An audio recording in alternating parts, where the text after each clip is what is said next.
You did this to me. I did what to you? All right. You did it to yourself. You did it to yourself. I don't know. Winky face. Greetings, Blinky face. adventurers and travelers. Welcome to the Red Hare Inn. I am your innkeeper and dungeon master, Logan Hanley, here to spin you and the players you see before you a yarn through the lands of Ecriom. Before we get started, a few shoutouts and then a few pieces of sponsor information, and then we'll get on to wonderful introduction of the crew here. First off, thank you to Brianna Flame for these amazing overlays. If you're looking to get any sort of graphic design or digital products, talk to Brianna Flame. Absolutely freaking amazing at what she does. Next, Del Borovic, who creates the art down below that you can see rotating around for all of the characters on the Ecriom Expeditions. And she's also done some of the emotes that you see on the channel. Next, Esoteric, who did the wonderful map you can see behind me. And then last but not least, Perrin Hopesinger for doing some of the musical things that you see on the channel, whether it's our intro or just being the wonderful uke player that he is. Did you roll your eyes, Taryn? Oh, I went. No, Taryn. I thought Taryn rolled her eyes. I was like, are you I sure? roll my eyes at many things. Renee is not one of them. She wouldn't dare. Yeah. Next, sponsor stuff. Dragon Rock RPG. If you and they're by popular demand, their Ecriom subsidiary, Rock Dragon, printing press, ran by Daniel Beauregard and Renee Lieberman. Yeah, I slipped up yesterday, and then Eddie went, "It's canon now," so I went, "Fuck! All right, I got to put it in the world." So Rock Dragon printing press is in Ecriom, ran by Daniel Beauregard and Renee Lieberman. But the two of them, amazing dynamic duo. I'm sorry, Renee.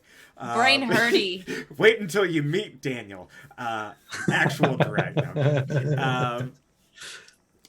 No, but the two of them make awesome TTRPG content, and they're amazing to work with. So if you're looking to get stuff done for your own settings, or you just kind of want to shoot the shit and learn about the whole creative process behind doing things in the TTRPG space, talk to the two of them. They're absolutely wonderful. Yeah. They're Rock Dragon, on the other hand, may not be. We'll see. We'll find out. Next, Umbral Oculus dice. Shit, I need my dice because we're playing D&D. Somebody else showed director Umbral Oculus dice. Absolutely beautiful dice created by the wonderful Taryn, our Eldritch Queen, purveyor of these amazingly crafted, hand-poured, polished, artisanal dice from beyond the veil. And you can use the code Red Hare Inn, all caps, for 10% off your order. And then last but not least, the Initiative Order. TO is an amazing group, collective of passionate TTRPG creators and performers. They really are pushing in the TTRPG space as a community for inclusive gaming within, like I said, the TTRPG community. They have monthly games that they run. I believe this weekend or next weekend is all their Pride game. This weekend I was just talking to Brie, and I remember her message or mentioning it. This weekend they have a full weekend of Pride streams with members from the LGBTQ plus community. All of any of the like fundraising type stuff that they make from it is going to where? Trevor Project. Trevor Project. I knew it was going again. I knew it was going somewhere. She mentioned to me very briefly, and I was like, getting Chick-fil-A. Yeah, no. But yeah, and so check them out. They're amazing, awesome, and they're absolutely wonderful people in the TTRPG space. Yeah. Next, we're going to talk about my favorite people that I play games with every other Tuesday, the Barefoot Bandits. We're going to start with Eden. Please take it away. Will do. Hi everybody, and happy fucking Pride Month. My name is Taryn Hackett, also known as Valruka across the socials. Generally creative human, Eldritch Entity, TTRPG player and GM, and a dice maker under the moniker of Umbral Oculus Dice. I am here every other Tuesday, actually now on the initiative order, and you can catch it on YouTube. I am streaming Agents of Dune over on the initiative order, alternating Sundays, so not this coming Sunday, but the next one, but you can watch the first episode and watch them fail. So I recommend that, and then I will be part of the Pride stream on Saturday, so come watch the things. I'm going to be flamboyant, why not? That's what I do. Hi, everybody. My name is Renee Beauregard. Also, happy Pride Month. Fuck it, everything's gay this month. Whether you like it or not, everything is gay. I am one half of Dragon Rock RPG Design, where you can find our stuff on Twitter and Facebook at Dragon Rock RPG and on Instagram at Dragon Rock RPG Design.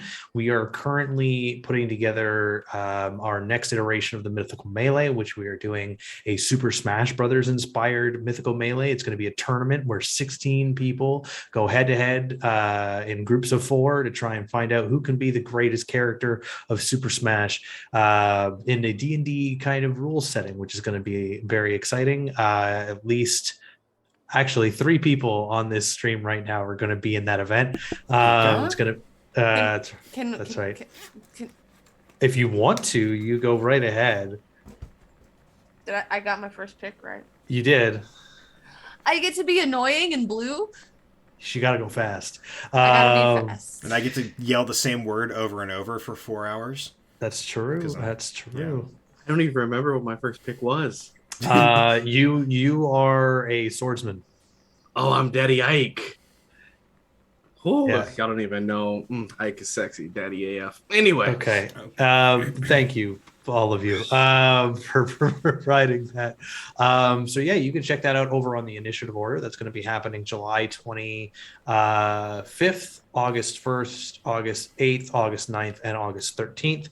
All details will go out on the initiative orders social media, as you can check us out there. And that's going to be for Extra Life. We're going to be raising money for, which is going to be heckin' dope. So come join us over there.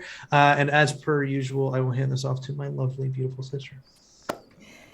Thank you, my handsome brother. Hello, everyone. I'm Brianna, but also you may know me as Utahime. I'm a cosplayer, streamer, and TTRPG performer. So I'm up to lots of shenanigans on a weekly basis. So if you want to follow me and see what I'm up to, follow me at UTAHIME Cosplay on Facebook, Instagram, also too now on TikTok. And here on Twitch, and also at Brianna DeCoster on Twitter. Also to tomorrow, if you guys want to join for the finale of our Hunter the Reckoning actual play over on Renegade Games, where I play Angelique Dubois. It is gonna be insane. There's so many things going on right now, so if you've been tuning in, it's 6:30 Pacific time tomorrow. Definitely check it out. We do have all of the videos on YouTube on Play Renegade on their YouTube channel, so definitely check it out if you haven't. It's only been 5 episodes so far. The 6th is tomorrow, so you have time to catch up if you want to speed watch it.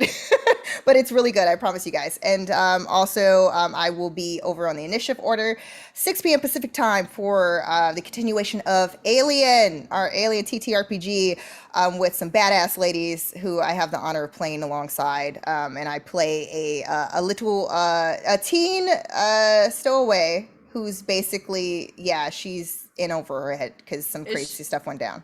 Is she still limping? She is not. B is no longer limping. She did have a shot to her groin area. She has recovered, but there is horrifying things happening right now. Danny, I blame you for everything. And I'm going to pass it along to our handsome brooding gent below. Oh, that's me. I mean, hey, what can I say? It's Jay, casual. You can find me on all social media at Just2Casual, and as it's been said multiple times, and it will be said endlessly, happy Pride from your Universal Pride member for both Black and Rainbow, all colors welcome. The only thing we don't tolerate is intolerance. I am Corvus, the dark and brooding, beautiful person of the world. Enjoy it all the way through. I'm not doing much on these anywhere else at the moment outside of working on my own anime-inspired TTRPG, which is actually reaching a point where I think the Kickstarter is about to be launched very soon. We did a lot of work, a lot of reshuffling, and talking with some big names, big people, and some collabs are brewing in the background. It's pretty awesome. All I can say is that the official tag for it is the Isekai Sourcebook for those that want more in D&D. So stay tuned for all that awesome experiences. That's it for me. You're welcome, Innkeeper. Thank you. I didn't know I needed to thank you for that, but thank you. I appreciate it. You're as welcome. Always. Yeah. Wow, that was actually... Is Eddie the problem, guys? Is No. Eddie the problem? How dare you say 'Cause we Eddie just and got problem through- in the same 'cause sentence? we just got through an entire, like, big pre. Do I need to actual make session. penis jokes? No, Is we're that what going needs to to our, happen? we're going to our intro. Bye, guys. Lead to the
And I couldn't help it. Yeah, that's what you get. Make jokes, you end up disappeared like art. No, then you just laugh at stupid things because it What? could be construed as phallic. We're just gonna nibble on some yeah. feet quietly. Call that. Oh wait, what? Tiptoes? Through the tulips. Oh, I'm gonna nibble on some feet quietly in the garden. Call that tiptoe through the tulips. Oh god. Oh man. Dear God. Hey, where's Art? It's only two X's. Yeah, That's all that so matter. you guys transferred to a small boat in this kind of bay area of White Harbor, this yard vessel, and make your way to a port in the small waterside town. You guys quickly scan your surroundings, and you see a quaint little town with a street full of market stalls and booths and shops. Up on the hillside above, a singular lighthouse looming over the town.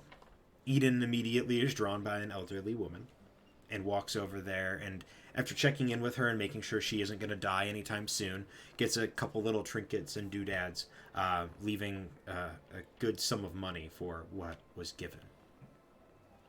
Before she meets back up with Finara and the rest of them. Finara and the rest of the group are standing a ways down the street outside a small stall ran by two little kids. This stall, a lime water stall that the kids ran out of their mom's. We're having some difficulties over here. We're fixing things. right. Don't worry. I was like, All of a sudden, I am the That was beach. so distracting. I'm so sorry. That was just like really funny. Oh, I I am was the terrified for a beach. second. Finn, after liking this flavored water, but thinking that they had some additional knowledge to impart, gives the kids some advice and how to sell and market the lime water properly, and also giving some gold as stake in the growing company. Meanwhile, Eden heads to the lighthouse to go plant a bulb, and Corvus heads in search of tools, finding a silvered sword and a silvered dagger. When Corvus comes out, he is met by Art, who'd been tracking his footprints through the mud, waiting and conversing with his phoenix. The two have a brief and heartfelt conversation before a gold fleck darts past, catching Corvus's eye. Chasing through the archway to the fields beyond, watching as this gold canary, or this yellow canary, flies north and westward in the direction of Deepwell. Realizing that Corvus left his small goblin companion alone, he darts back to the alleyway where his little green goblin friend is now missing, and that's where we pick up. Corvus, you get back to this alleyway where you could have sworn you left Art. Your phoenix is still sitting up against the wall there, just casually hanging out. What would you like to do? Well, I know where Art was standing, so I'm gonna immediately do like a quick reconnaissance and just see where he was standing and see if there's like, I don't know, like if he walked away, dragged away, checking for like footmarks or anything that kind of disturbed the ground to get an idea of sorts. Yeah, go ahead and give me a survival check. Can I just investigate the ground in the nearby area to determine specific clues? I'd say you're looking for any signs of tracks or travel, so that would be survival. That's fair. Nice try. It was worth a shot. Oh, that's not bad though. 18. 18. From what you can see and what you can tell, looks like the body of Art did fall in the mud, roughly around where he was standing. It looks like it was dragged probably about 10 or 15 feet, and then just looks like it was picked up, or like the signs of the tracks are gone. There are a couple boot prints that go along and follow the body, but then once Art's body gets picked up, it looks as if whoever was carrying him or moving him away covered up the tracks behind them as they went. Like you can see the mud is like basically just like somebody took their hand and just started wiping it as they were walking away. Would it be safe to deduce that definitely seems like a kidnapping of some sorts, who was very intentionally ensuring they weren't going to be followed? Correct. Yeah, you can assume that. Okay. Is there a way from where I'm at, using my feature city secrets, to know secret patterns and flow of cities, to see if there's a passageway that might be nearby that might have been like a back alley approach or hidden approach, to see if they just went through service streets or if they tried to hide around? Yeah, you can quickly kind of dart. You have a general layout of like, you know how cities generally function, and so you kind of dart continuing following this alleyway down where they would have dragged the body. Kind of look left and right. There are a couple manholes. Like there's a manhole like down the street that you can see because there's water kind of flowing toward it. But other than that, there's nothing in your immediate vicinity that you can identify as like a point of escape. There's a lot of buildings, but again, not really many signs of your goblin friend. So at this point, it's safe to assume that Art was taken against his will. Presumably, the person did it, hit their tracks, and I have lost our goblin. Yes. At what point would Corvus perchance, because Eden would be walking back from the little grovey thing by the lighthouse. Where they were was more to like the west or the east of Okay. town, and then where the lighthouse was up into the west. Like it was on the cliffside to the west of town. Okay, just getting a layout for when this bitching Yeah. is gonna happen. Yeah. Okay. So, Deepwell is like northeast of here. If I just start running, how long would it take me? Northwest of Northwest. there. Northwest. Well, if you dash 90 feet of movement, like I don't know, few days. But you'd take like 4 levels of exhaustion. You'd take like 4 levels of exhaustion if you just ran straight through. Yeah. I'm gonna see if I can reach out to a contact in town, just to see if they know anyone. If I know anyone who would be in dealing with kidnapping or anything of sorts that might have information of the underbelly seedy side. I might try to go visit that person from before even. Go ahead and give me a intelligence check. See if you remember if you can remember anybody in White Harbor, or if you would know that you'd have any connections in White Harbor, either in this life or a past life. 19. 19. Thankfully, you do. You know that the that one of the barmaids at the Brazen Gull typically works in more of the underbelly side of things. All right, that is where I'm headed to now. Cool. The Brazen Gull is right off that like main thoroughfare kind of path, or like right before the archway that you would have walked under. So you would have passed by there. Finn and Perrin are also there as well. They were, talking with the kids and cleaning up while you and Arton kind of went and did your thing. And so as you're walking back, you can see Finara finishing up, kind of handing a sack of coin over to these two small children who, like, very quickly are starting to close things up and move out of the way. And Perrin just kind of sitting and watching as his sister does so.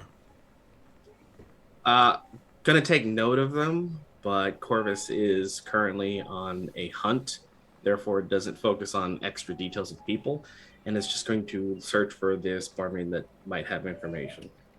All right. Finara, as you are standing there, the looming shadow and the shadow's shadow is never far from Corvus, and so you kind of catch out of your periphery your drow friend heading farther up the street. But you're in the middle of this transaction, paying no mind.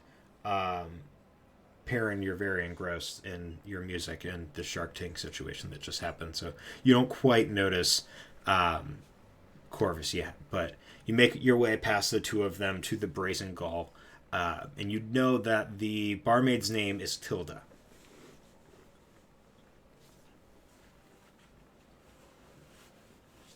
Tilda, got it. That's who I'm going to be looking for, to see if I can identify and particularly ensure that she's there. And so, scanning the room, you see a few female individuals.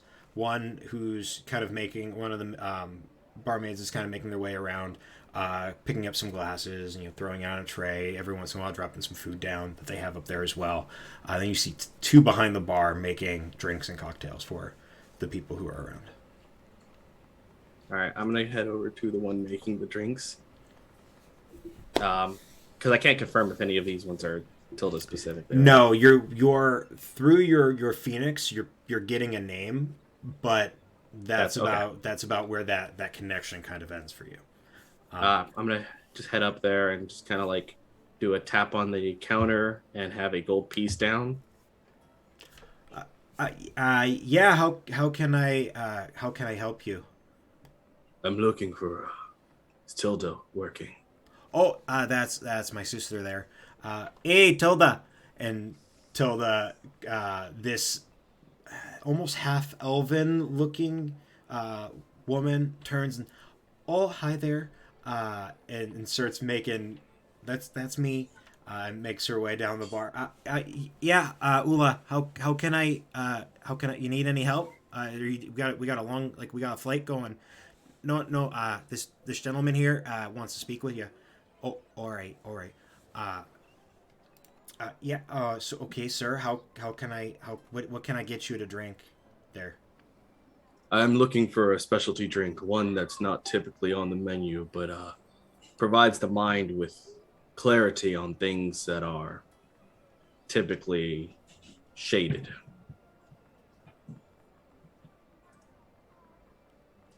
Yeah, you're going to have to be a little bit more specific than that, eh? And is going to there was a symbol over on that other door from where I did the deal with you to get the silver items, right? Yeah. I'm gonna get her attention towards the table and kind of semi-draw that kind of symbol. Oh, no. And she like swats your hand really quick, like not like hard, but enough to make that audible like to it. That's not one of the ones we do around here. I'll meet you over there if that's the type of person you are. I don't kill people. Never I'm have. just looking for information. Oh, okay, I can do that. Yeah, thank you. You should just. Why didn't you just say that? I would have been much quicker, and I wouldn't have to slap you. See, I didn't even like slapping you. I gotta be sure that not everything is seen. Oh, okay. I mean, half the people here are drunk, but it's okay. All right, go. I'll be over in a minute. Just have a seat. Take your time. Of course, we'll sit with the Phoenix still, like, and we'll have Phoenix kind of sit across to make sure no one wants to sit with. Cool. So she comes around the bar with a tray of a handful of glasses filled to the brim with this kind of almost like golden color liquid with this like cream color around the top where the foam would be. And she puts a couple down at the table in front of you and then goes and makes sure that the tables in your immediate area have at least 2 or 3 of these at the table. So this will keep them busy for a bit and we can have a nice conversation here. What do you need to know? At a recent occurrence, a friend of mine was, lack of a better term, abducted. The information shows they were taken, dragged, and I was unable to keep track. They smeared their tracks so I couldn't follow. I need to know if there are any occurrences of this, commonly or otherwise, in this area. Recently, no, but every once in a while we'll get sometimes strange folk from around will come and then they'll go missing. Not like missing, more like they leave the town and then they never come back. That sounds like a visitor of sorts. Do you have anything more precise?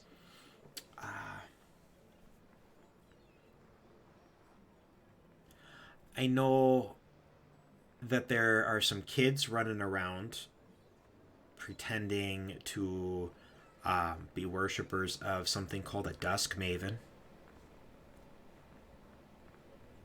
But I don't. That's just rumors around town. I don't quite. They might be connected. I'm not quite sure. Anything that relates to fae or goblinoids of sorts? Fae? No, but there was this little gray thing that came flying into town about a month or so back, and it was immediately taken. Like this, found its lot in with these kids. Like I said, these Dusk Maven kids, and we didn't see it again. So kids, this gray thing, and Dusk Maven, you say? Yeah. Anyone in particular that might have more insight on this that you might refer me to? There's a kid named Visto that that lives on the eastern side of town, almost by the what's the word? Giant piece of wood goes across the river to the other side. The barge? Barge ferry. Yeah, there we go, barge. He lives right on the edge of town there, over by the barge. But maybe Cathar, if that's who the name I'm remembering is right, is like kind of like the one in charge of them. Cathar is the one that runs these children that deal with Grey Maven. Yeah, and Visto's kind of like he's a talker. This shall do for the time being, and then Corvus will slide 4 more pieces of gold for a total of 5. Oh, thank you kindly, and we'll scoop them up and start to head to head back to the behind the bar. And then Corvus will just kind of sit there for a moment in moment of concern and thought before going back to see if he could find Finn and Perrin. About this time, Eden, you're making your trek back down the hill toward, where you last had seen Finn and Perrin by this lime water stall. Finn and Perrin, you finish up your transaction. What's the first thing that's kind of going through your head? What would you like to do? Well, that was very good of you. Like that was honestly like probably one of the best handlings of a professional transaction I've ever seen. Oh, well, I mean, we were taught by the best. I mean, our parents have been running a business for years now, and it's kind of up to us to try to become kind of entrepreneurs ourselves in such things. So I saw some kids trying to do something and run a business, and I thought that was very honorable of them, especially at such a young age. It was impressive. It's not every day that you come across a young pair of children that are just capable of, expanding themselves and being prepared to take on, a venture such as this. And not only that, but like to be ready with a pamphlet for investment opportunities. Yeah, the proposal that was I mean, the drawings could use some work, but hey, Right. We all have our specialties and our things that we're good at, and they'll work on it. It's fine. They'll get there. I think that ultimately, at the end of the day, they're going to have a product after the advisement that you've graciously given to them, that eventually they'll have a product that they can sell and that will actually make them money, and then in turn make us, you, some money. No, it's a family business. Perrin, what's mine is yours, and vice versa, I hope. I mean, we are a family after all. We look out for one another. Oh, well, yes. I mean, the Dear business. God, that water was really shit. It's going to get better. I'll tell you that. To be fair, it just needed some things, and I gave them some advice, and I think that next time we roll around, it's going to be different. Well, kind sort of, yeah. Get them a new recipe. Fenara, you could see out of the corner of your eye that the two kids are like kind of turning around and are like looking at Eden for a second. To be fair, little one, don't make faces at me. I grew up eating like flowers, so just don't worry about it. We already discussed everything. You guys are doing a great job. Bye. Hurry home. Bye. You're gonna scare the children, Eden. Isn't that what you're supposed to do? Debatable. I mean, Grandpa Al occasionally did scare us for fun, but he always pulls lots of pranks, so we're kind of used to that by now. It's a bit different, but kind of the same thing. We just said that if you did that, then they get tougher, and then they're not that scared of things. So, or they could have some type of trauma as a result. You know, it can go either way. It just depends on the situation and the person. Is trauma like a sick, like?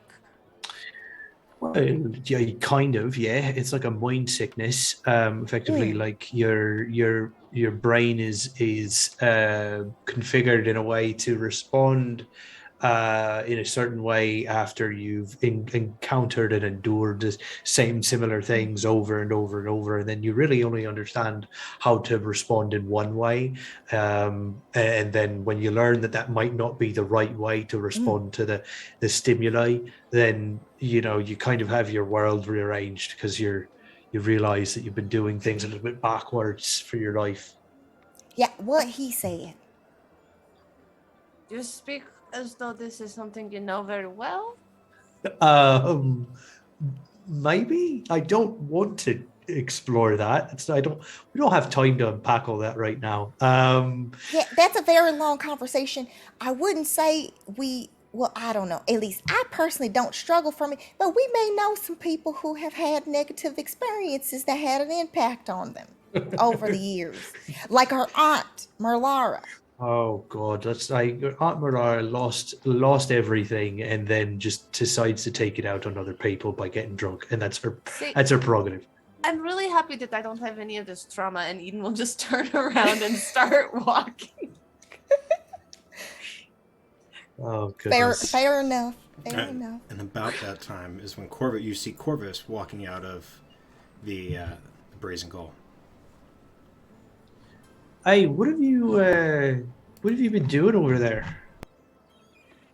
I was searching for information, and now I require aid on the eastern part of town. Was Okay. Art not with you? He took off after you? Where is he? Yes. He chose to try and follow me along my route of getting information. Ended up in a place he shouldn't have been.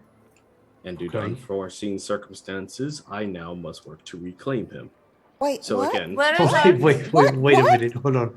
Where Excuse me? is he? that is what I am trying to figure out. So again, Wait, if you'd be so kind to reclaim? come with me. What do you mean reclaim? Did somebody take Art? Did you take him?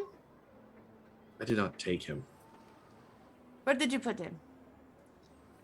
His location is currently unknown to me. Oh, so you lost him. I see. no. I did not lose him. He is not of my responsibility. He chose to follow me Then why do you feel so responsible as to find him now? because we had a very mutual conversation in which I walked away from. And upon returning, he went missing. You feel guilty. I do not feel guilty. You should look at your face. No, I think they had a bonding moment and got closer, and then something bad happened to Art. What are we gonna do? That's Follow a good me read of that To go situation. find information. Oh, hey, I just before you lead us away and avoid the consequences of your actions, I just want to say, go fuck yourself. You want to chide on me about my behavior in public, sir? Congrats, you done shit the bed. Okay. So There's a difference. debatable. Both of you, now is not the time. We need to find Art. If anything happens to Art, I'm going to go postal, and this town will never forget my name. Okay, let's go find the goblin then. And I Yeah. only know about the fact that we've all bonded with Art at this point because he's really easy to get along with. In every conversation, you kind of become more attached to the little fella. It's, I'm sure that's true. what happened with Corvus, right? Corvus? Corvus turns around. Can we carry on with the goal of reacquiring this goblin? Well, you didn't give us much information to go off of. I don't have much to work with. I only have a single lead that may result in nothing. However, I was Lead the advised way. that the individual is a conversationalist, and I am not one for words as much as I am. It is advised that you are not the one to do the discussion. Are you telling me that you're asking me to do this for you? Do not put any weight in this. Everybody, Corvus needs me. I've changed my Oh. mind. And Corvus just starts walking towards where Vestal's supposed to be. I follow him. Perrin, take this seriously. What if we can't find him? I am taking this seriously. I'm just taking the piss out of this one because he's just, he's more difficult to pull a smile or a laugh out of. So I'm just Oh, like the trauma. that's exactly it. I'm probably exactly it. I couldn't tell you. I haven't talked to him about it, but it's close. So yeah, okay, let's keep going then. So you begin heading through most of the main roads toward the west side or east side of town, making your way through the different shops and alleyways, and mostly through the main thoroughfare. But there are a couple times you got to duck and dip. until you get to a cluster of houses that are particularly unkept. It looks like this side of town is a little bit more of the more rundown area of White Harbor. It's a little bit off the water and like back into like what would be the northeast corner of town. Who Corvus is leading the fray? Corvus, give me a charisma check. A what? Yeah, you gotta figure out where Visto lives. It just like you just don't go, oh, like there his house is over there, and then you just show up at his house. Oh, Okay, why correct. not? Damn. Oh god, I have a -1 to charisma. I don't have the auto run to Visto's house on. What did you just get? I have a -1 to charisma, and I rolled a 2. All right, so you, Ain't nobody like you. I thought that was a 0 at first. So I was like, oh no. You start walking around and you do one of those where like you like walk to a door and you're like, oh no, that's not it. So you walk to another door and you're like, it's this one. No, it's not. And you just are immediately second and like third guessing yourself until you've hit every single house. There's probably like a good like baker's dozen or so in this area that you hit, and you like stop for a second at the door and then you can no, and you go to the next one and just constant complete circle all the way around. And So as that- this is happening, Eden is progressively getting more and more panic stricken, and her eyes are like almost completely black at this point. So that's 13 doors you've taken us to and not done anything with. So My lead was not as sufficient as I would have liked. I am looking for an individual or a group. Grey Maven. It's the only lead I have. the Grey Maven is The your name lead. Of a group. I'm looking for either one of two names. I'm looking for either Vistal or Gathar. Not much Vistal. description beyond that. Okay. And he turns the to last one was Dusk Mavens, not Grave. Dusk Maven. Grave, The Grave Dusk Maven? Mavens. Yes, Okay. the Dusk Maven. all right. Well, I'm going to turn to my sister. I'm going to take my pack off. I'm going to put it in her hands. Hold this for just a second. And I'm going to out of my bag. I'm going to pull my disguise kit. Okay. Just give me a moment. I'll be right back. And I'm going to duck into like an alleyway. And I'm effectively just going to like make up myself to look like rougher to what I've seen in the area so far. Okay. Yeah, you can definitely do that. Go ahead and give me, I don't know, proficiency plus charisma. Yeah, I could do that. Yeah, I don't know what the typical. I don't know what the typical disguise kit is. That's fine. Normally for tools, you just kind of provide you just go with like whatever ability you think I'm trying to use. Yeah, right? I'd use performance then. Sure, performance it is. That's a 22. Oh yeah, you're very easily capable of making yourself look a little less pristine than you usually do. So what I'll do as well is I'll like kind of like pull my eyes around the corner and like get a kind of feel for the general populace of this area, and then I will do my best to emulate how they walk, and then I will listen to how they talk, and I will just kind of start to put myself into the groove of being in the area. So my question, DM, is do all of the people in White Harbor talk like the people in the tavern that Corvus was in previously? If you want them, no. I mean, the very blanket answer would be no. They all kind of have their different ways that they talk, but if you want to, that's all on you, man. I'm just asking because if they have a predilection to having a specific accent, then I will lean into doing that accent. You just have to tell me that that's what's going on.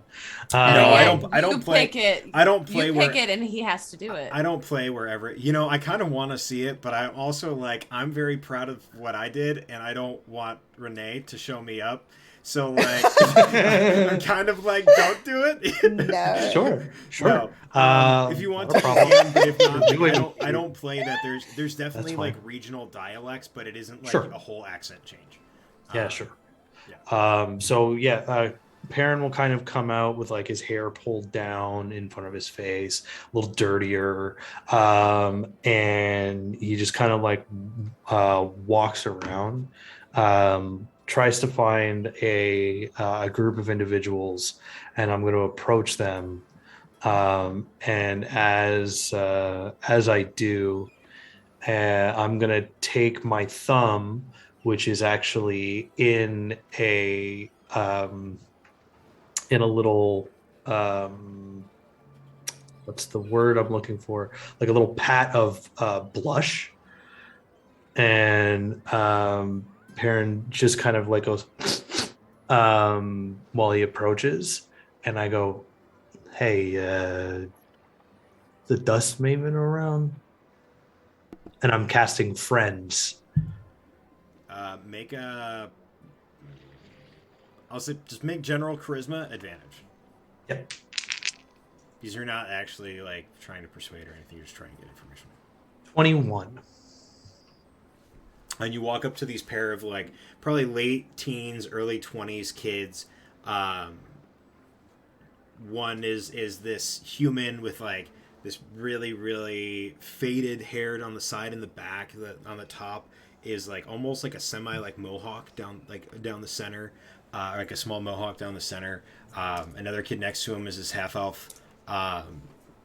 A sleeve full of tattoos on one arm where like he's wearing like a tank top almost. The other one is just like a little heart, and in the middle it says mom.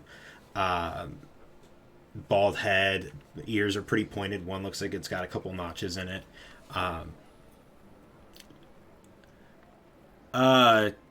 Yeah, what's it to you? I'm just I'm looking for some work, and I just wanted to know if Dusk Maven would like an extra set of hands. You new to town? It pretty much just got off the boat. Yeah. And he looks at the human. Dusk Maven probably use an extra set of hands. Wonderful. Could you just point me in the right direction? Yeah, you're gonna take the barge, take it across the water, and then when you get to the opposite side, follow the coast until you get to the cliffs, and then afterward, stay on the coastline. Don't go up the cliffs. Stay on the coastline for about I don't know, maybe a few hundred feet. You'll see a cave over there. Head on in that way. Right. All right. Okay. I'm gonna make an insight check just to make sure that they're giving me the honest directions. Go for it. 17. 17. Yeah. It looks like they're telling the truth. The one thing with your insight, the one talking to you is telling the truth. The other one kind of almost has like a half like smirk on their face. Okay. Sorry, am I? Do I look funny to you? No. Just haven't seen a halfling. Well, not in a while. No, it's been quite a bit. I'm sorry that my height and my people abuse you, but would just another So the set of people, just smaller. Oh, no, I didn't. No, not at all. That was not what I meant. You sure? Yeah, yeah. Cool. It's not what I Good. meant. Good, because then we would have had a problem. You understand that, right? Make an intimidation check.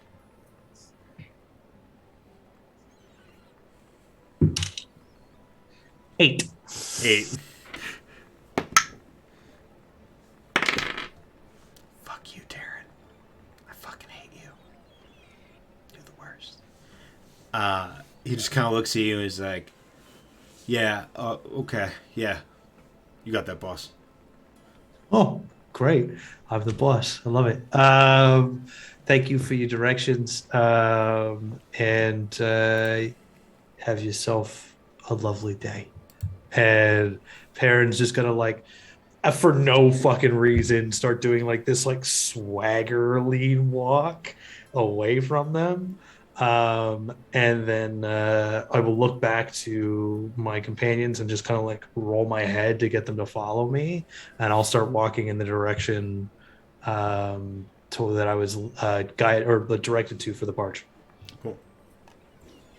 So you head out of town. There's a small little like side gate that leads out of the walls of White Harbor out into this small patch of like almost rugged outer gate area. A lot of dirt with a singular path. You can see very clearly it goes toward where the rapids are starting to end and the river is starting to open out into the sea. There you can see set there's a large plank of wood, maybe about 20 or 30 feet by another 15 or 20 feet, with a rope that is attached to it that goes clear as far as you can tell. You'd imagine clear across to the opposite side. There are farther north up the river from that, there are a couple of sets of docks that look like they have like actual river barges and not just like a simple like hand ferry that look like they're coming or going up, like they are used for going up and down the river itself. Apparently we have options. And then Perrin like goes and takes his bag from Finara, and then we'll take like there's like just like a rag that he's got in there. He'll like dunk it in the river and start like scrubbing off all like the grubby makeup that he put on himself.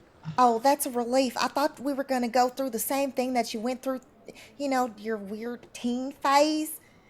You were really like emotional and acting strange, and you pushed your hair forward, and it was a whole thing. What's the teen phase?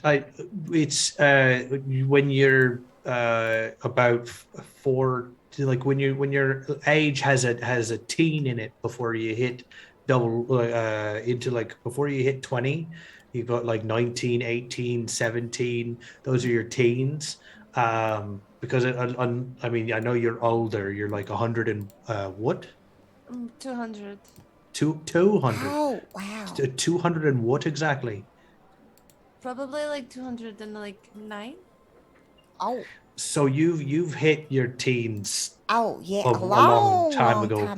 This is what Mama called it. Mama called it he was going through a certain phase. I was asking why he was dressing all like in dark clothing and pushed his hair forward, and he was walking all funny. And You then said makeup, like makeup, yeah, Dark, yes, dark eyes. With the eyes. all the time. They would go. Yeah, he was cold, and then just made it darker. Yeah, I mean, there's like a whole song that I wrote. It was like, "This is a story of a girl who cried a river and drowned a whole world." Things like that. He sang it a lot. All the time. Sounds really funny. Oh, is that funny to you? And he like pulls his hair forward and like swoops it down with his face, and just goes like flicks it over and just like. It looks like Corvus. Hey, now I mean. Okay, better. You're right. You're right. You did it on purpose, though. I see. It's not just how I am. I put it on, and he like gives Corvus a look. So, you want to pick a barge because clearly we can do a whole bunch. Corvus just goes to pick one. Corvus is not here for this moment. Not you. Oh, Corvus. So you go up to the barges, and there you can see a bunch of humans unloading, as well as a pair of halflings kind of facilitating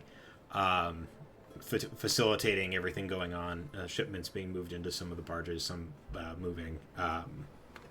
What do you call it? Some moving stuff out.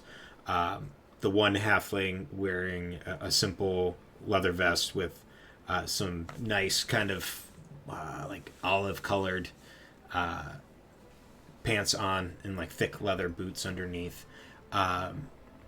The other in a simple kind of like really like springy like kind of dress. But the two look to be together, kind of just facilitating everything going on. So they're the ones that seem to be in charge. So Corvus is just going to approach. We request passage. You're going up north then. We just need a cross for now.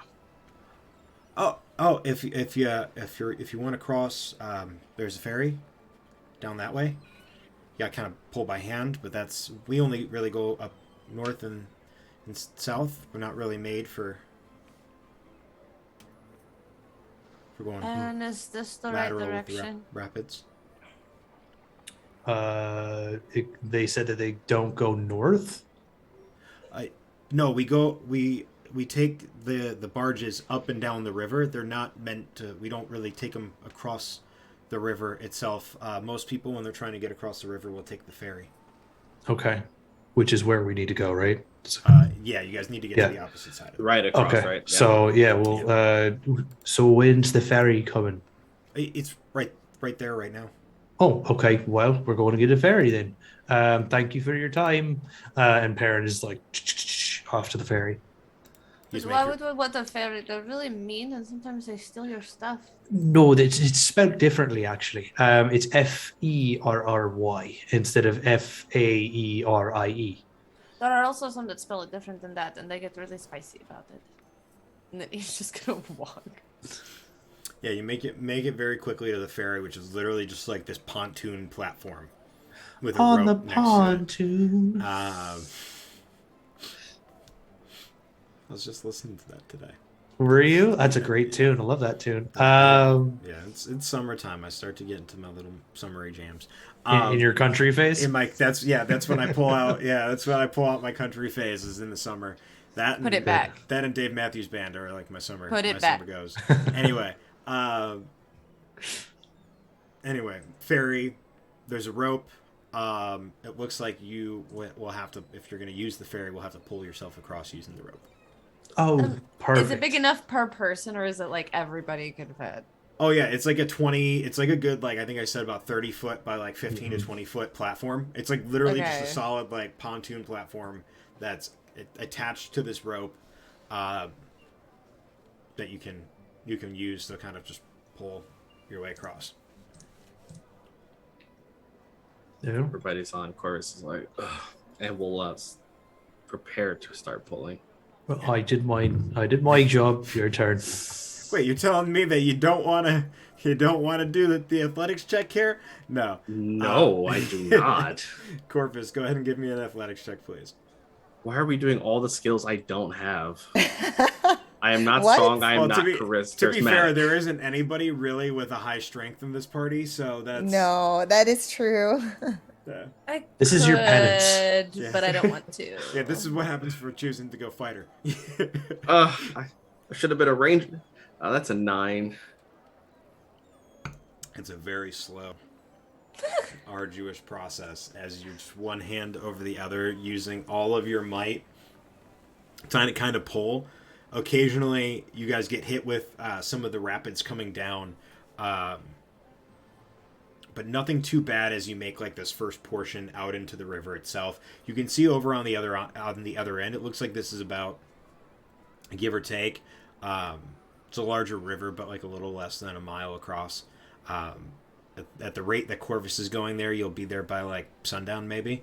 But if for the first part you're able to get through, no problem. There's not much really interference. Do you need You help? want some help? As Corvus is like bearing down. No, I can handle this. Oh, You're no. breathing kind of heavy. His Uh, Phoenix Finn. is just kind of standing behind him like this, arms crossed, like looking down and watching him pull on the rope. Ben, aren't you kind of a little bulkier? You should probably help. You know what? Corvus just- I'm not the deaf, best, but you know boy. what? Here's you know what? Corvus, I believe in you, and she's gonna slap Corvus, but it's gonna feel like it's like water was on on Fanara's hand as she slaps him on the back. She's giving him guidance to help with his next roll. Okay. Not gonna help. I know my luck so far. Eden will. Eden's gonna be like, I can help too, and she will druid craft a little pink rose that will appear in his shelter. So it's just you feel that water, and then it's like just like this. It's like it's like a seed was implanted at the clothes on your shoulder, and just a little. It's like Corvus is going to ignore this and keep trying to pull. Sure. And I will be like, Tights, we need your help. And I will call upon my unseen servant. And my unseen servant is going to help Corvus. Okay. Go ahead and make that with advantage then. It means nothing. Have you not seen my rolls? If you Advantage kill plus a d4. Advantage plus a d4, Oh. yeah. if you kill me in this river, I'll come back to haunt you forever. Plus the D4 is a 21. 21. Cool. The second, or the next portion of this, very easy. You're now kind of getting in the stride with the motivation that you've gotten from your friends. Not noticing somebody behind you helping you pull. You're just going ham at this thing, at this rope, continuously pulling it, getting a little bit more than the second portion of this through. Final stretch, you're hitting a portion of the river where there are some rocks kind of sticking up out of the water, making it a little bit choppier and a little bit rougher. So one more athletics check. With advantage, because how long does the unseen servant last? 1 hour. Yeah. But he Okay. still technically has guidance, I think. No, he used it. If you want to give it to him for this one, you definitely can. Yeah, she's still gonna smack him again on the back. Good job. This was, you see, you're going faster. I knew you could do it. See, and that's 16. like the little flower help last time. And see, you're not as bad as you were, because that was really bad, and we'll make another one pop up. 16. You slow down a little, but it's more of like, because you can see the end, you're kind of taking your time to make sure that the ferry is steady. It's not being knocked about. The rest of your party isn't getting knocked over, and can very casually kind of sit there. Now this is going to take probably, give or take, about like 25 minutes of work to do, give or take. Is there anything that the rest of you, while Corvus is just sitting there pulling on this rope for the next 25 minutes, that you guys would like to do? Oh, hold on. I think I might. Just give me 1 second. Don't you Eden dare. will probably be sitting as close to the middle of the barge as possible, in a fetal position, apart from the few moments where she makes flowers bloom on Corvus, and she will be snuggling Grim. Okay. Because Water. water. Do you need some more help there, Corvus? Because I'd be more than happy. I am sufficient at maintaining this myself. You're going so slow, and I'm gonna die in this water. All It's right. okay, Eden. Could It's we- okay. It's okay. It'll be all right. Let's relax. Let me hear. Hold on. A gathering of angels appeared above my head, sang to me this song of hope, and this is what they said. They said, "Come sail away, come sail away, come sail away with me. Come sail away, come sail away, come sail away with me." And he will play that over and over and over until we reach the spot. An aboleth comes out of water and kills. No, I'm kidding. I would like to rage. Tentacles I would from like the to deep rage. just swallow the fairy whole. As they feel Corvus's rage. No, but no, you you play that song, Fenara, Eden, anything for the two of you other than sitting and petting Grim? Nope. Fanar will probably sit next to Eden and trying to like rub her back to try to calm her so she doesn't freak out. Like it's all right. I promise no one's gonna hurt you. The ocean, the waters aren't trying to eat you. I promise. I know it seems scary sometimes, but I promise. Is evil and wants to eat me, and it's gonna end my life, and then I'm gonna be at the bottom of the water forever, and then I'm gonna have to haunt there, and I don't want to be there forever, and it's gonna be awful. No. See, now this is actually similar to that trauma we were talking about. I wonder if you had some type of horrible experience where you almost drowned, and then you thought you were gonna die, but you didn't die because you survived. So this one time, yeah. Well, you see what happened. So one time I was this little, and then like I was doing training things, and I made him like really angry at me, and so then she did this spell thing, and she threw me at the water, and then I sat at the bottom of a pond for like 3 days, and then it was really scary, and there was like big fishes, and then I got out of the water, and I don't go back. See, that's trauma. That's the perfect example right there. You know what? We'll help you through it. And look, you are already taking steps towards healing. You are here with your friends on this little raft thing, making it across the water. This is progress. I'm gonna while playing my song, I'm gonna hear this. Here, let me try to ease your mind, make you forget about whatever it is you're feeling right now. Okay, Eden, and I will cast in the 25-foot cube. Now, Nethair's Mischief. I love that spell so fucking much. And so I'm going to roll on my Mischievous Surge table. God damn, Oh, I love how we beautiful. all just started laughing the second you said Mischievous Surge. I'm just... I Beautiful. love that. So all around the raft are bouquets of flowers. And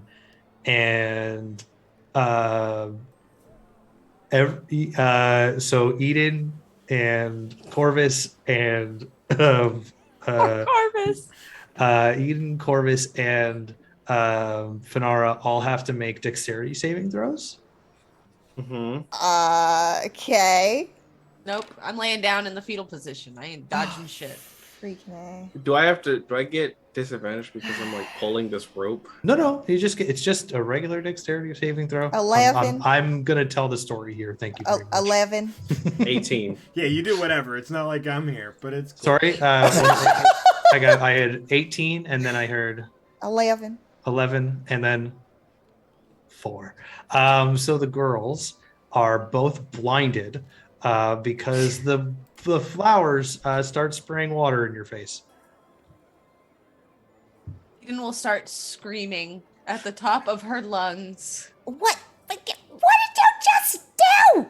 Look at Sorry, now I'm you're sorry. freaking Eden out. She is having a fit because of you. I can't say anything. Ah!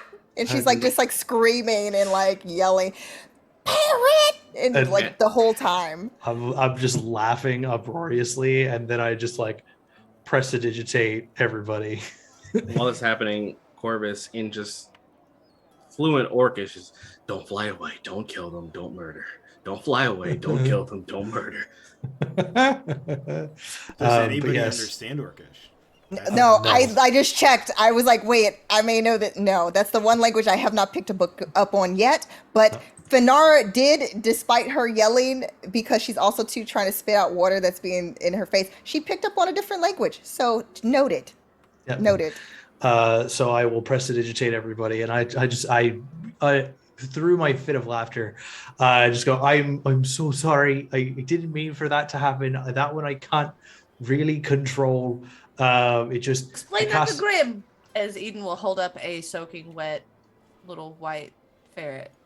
I will look at him and in halfling say, I am sorry, little buddy. What I wanted to happen was for you to all have the smell of apple pie, but that's it's hard to make that happen every time. Fanara in Halfling says, "Hogwash, you knew exactly what you were doing, mister." Like I said, it can happen. Can't say it wasn't funny. I really enjoyed it, but I wanted it to go one way. It happened to be another. I am legitimately very sorry. But Eden is also now sitting up and is now distracted and comforting Grim the rest of the way and is like petting Grim and drying Grim off and like keeps asking him if he's okay. Like Fanara has her arms occasional crossed. just like, Yeah. She's upset. So Fanara is upset throughout the rest of the trip. Fanara, one thing you notice, the water here, even though it's choppy and the ferry is like shifting and moving, it's not like the kind of rolling of the waves in the sea. You don't get sick when you're in like a river, despite it being a little bit more it's not being as calm as like normal river floating would be. You're not green. You okay? She's never green, she's blue. If she was green, she would die. I couldn't even say it in Damn it, I time. had to say it. I'm True. sorry. I couldn't say it in time. Well, it appears that I can handle this without needing Steve, which is good. I guess that means that not every, well, this isn't technically your typical boat type situation, so maybe that's the difference. Well, I mean, if I could spin this another way as a storyteller might, I mean, rivers are just paths made of water. And he kind of like smiles at her. Are they not? Well, yes, you have a point there too. Maybe that's it, but yeah, all right, okay, maybe. They're also death traps, so let's get on the other fucking part. And just like that, with a couple of last minute kind of effort grunts, Corvus gets you to the other side, annoyed and brooding again. Full brood, like optimal brooding. And you guys are on the other side of the river. You very easily are able to kind of point your way to the beach, or like where the beaches would be at the end of the river, and you follow the river along, kind of doing that thing where you do the Pythagoras theorem, and instead of just going the a squared and b squared, go the c squared route, and cut across for a bit before you hit the beach. There, you look up and you can see the cliffside looming overhead and begin walking that way down the beach, the sea on your right, the rest of Camp Tour to your left. As you make your way, you get to the cliffs and are looking. Who's leading the charge in this? It's Corvus. Corvus. Yes. Corvus, give me a survival check, please. Oh, survival? Oh, damn. I get it. You don't like me today. I That's fair. specifically am looking at your character sheet and saying, what is he not proficient in? Wow. Well, No, I'm not. just before he gives you the number, I need to get this out. Let's go to the beach, because I have to. Also, see to the left of me, Cantor to the right. Here I am, stuck in the middle with you. I love how quick you are with those. It's pretty great. Thank you. But yeah. Now, can I say the number that how bad I rolled? Yeah, please do. 9. 9.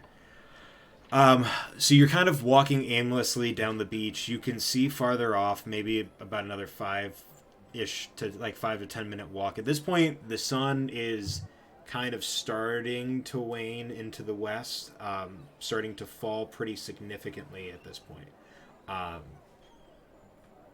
And you're not picking up any sign of tracks, nothing on the ground, but more importantly, the cliff face doesn't open up quite yet.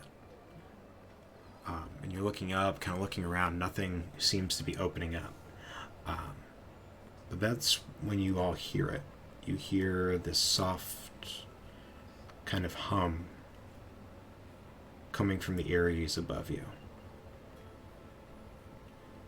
Is it like musical or rhythmic in any way? It starts as a hum, and then where one hum picks up, another kind of picks up a little bit more distant, another one more close, as these kind of reverberations of noise turn to song. Is this anything Eden ever would have heard or would sound familiar to her coming from, like... Make a history or a nature check, whichever you'd prefer. I'm also going to try to harmonize with the hums. Cool. Is there a Everyone does. language that's Make spoken? make a performance check. That's a good question. Let me see. That's a 19. It seems to be coming out as like there isn't spoken word. 19. I'll get to you in a second. Perrin, you're able to very easily kind of harmonize with it. It's less of intelligible words and more of just like notes, like a constant Okay. Okay. like almost like like choir music almost, or not Okay. choir, like the church kind of choir-y type of music. Choir. That's what I was thinking. Got it.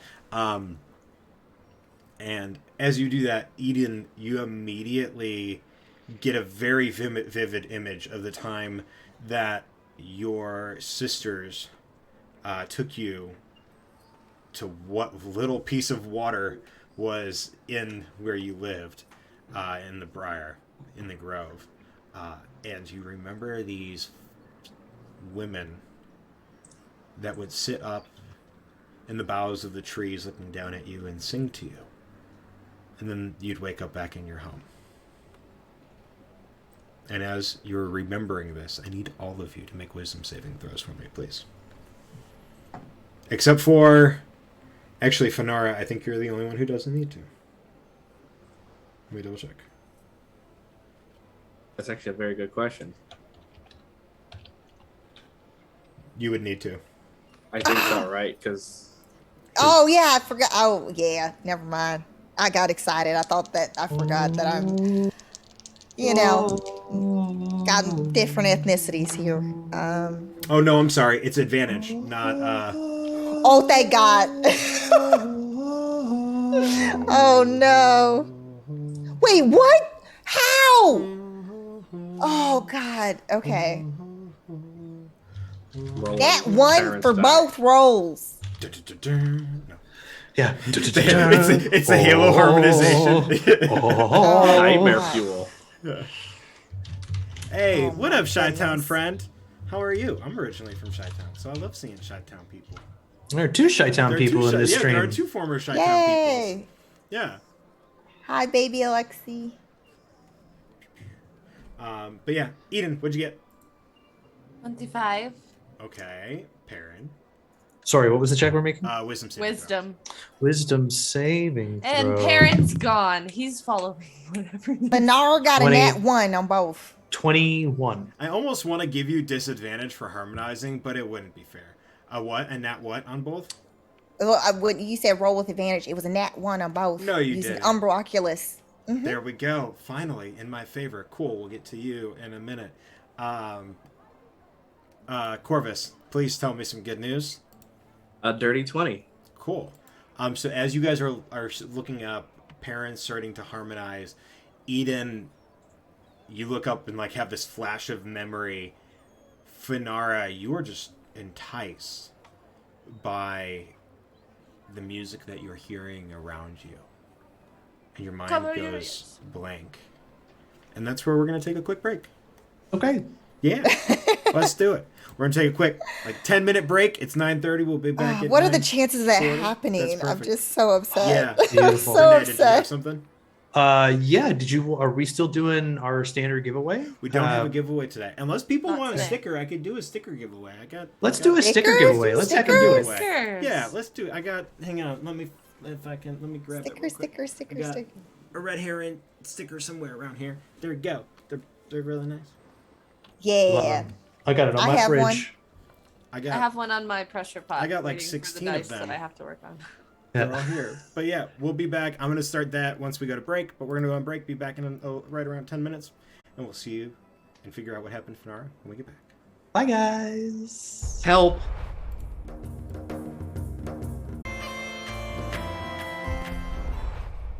Welcome back. All right, so as you hear, oh, that's really loud. Who turned the music up that much? I Y'all don't are know. just lucky Who that I else didn't could have done chime in. It with was something obviously me, appropriate. but there we go. Okay, that works. As you hear these alluring songs, the rest of you fortify your minds. Eden very quickly covering your ears. For you, Perrin, just humming and like keeping tune and is what pulls your mind out of being drawn into the song. Corvus, like you're like, what is music? My mother loves music. No, you just kind of fortify yourself in your mind, having a memory from your echo long ago. Oh, she didn't turn on. Good girl. Your Phoenix long ago, but Fanara, you feel yourself being washed with almost like this blank joy, like this very just like this feeling of just like very calm joy as the music washes over you, and you become charmed. As you can see above you, far up or up into the cliffs overhead, two humanoid individuals kind of crouching and like hands clasped around the side of the rock face, peering down at you. And as the two of them are looking down, you watch as four more start to dive bomb in your general directions. And I need you all to roll initiative. Oh, okay. All right, listen, These dice. ones diving down have like almost this like undeathly pale skin. Their faces less humanoid and more almost raven like. Hair just pitch black, arms black and like tar, just screeching and diving in your general direction. Okie dokes. As we, oh, hang on. I gotta do that encounter real quick. Corvus. Hang on one second. My gosh. More. I'm ready to cry. Restart. There we go. Okay. Corvus, you got a 12. Perrin, what'd you get? 20. 20. Dirty. Fanar. 14. 14. Charmed. Doesn't do anything. You're good. Eden, what'd you get? A 13. 13. And then I'm going to auto roll for those guys because D&D Beyond's great and that was helpful. So, what's your dex? Who? Perrin. 2. 2. Okay, so I'm going to put you at the 21 then. And swap that. And you're up first. Okay. So there's 4 of these things coming at us, right? So you have these two almost like kind of like that are normal, kind of fleshy colored, right? Have normal skin tones to them, that are up in the rock face itself. Probably about what would that be? About 100 or so feet above you. While the rest of these are just dive. There's 4 others that are just dive bombing straight down toward you. Okay. How far are they from us right now? Those ones look to be about 60 feet in closing. Okay.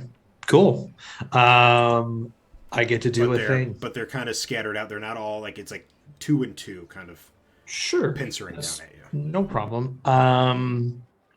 As they start to make their way towards us, I have a quick moment of, and I turn to Eden and I just kind of smile and say, I've been waiting to show you something. And he turns back and points his hand at one of the ones that are coming closer within 60 feet. And then he points his hand and then puts his hands around his mouth and starts to whisper in Sylvan. And I'm going to cast Dissonant Whispers. Okay. On, I'm guessing on a group of 2 of them, or is it just a single? Dissonant Whispers is a single target. Cool. Left or right?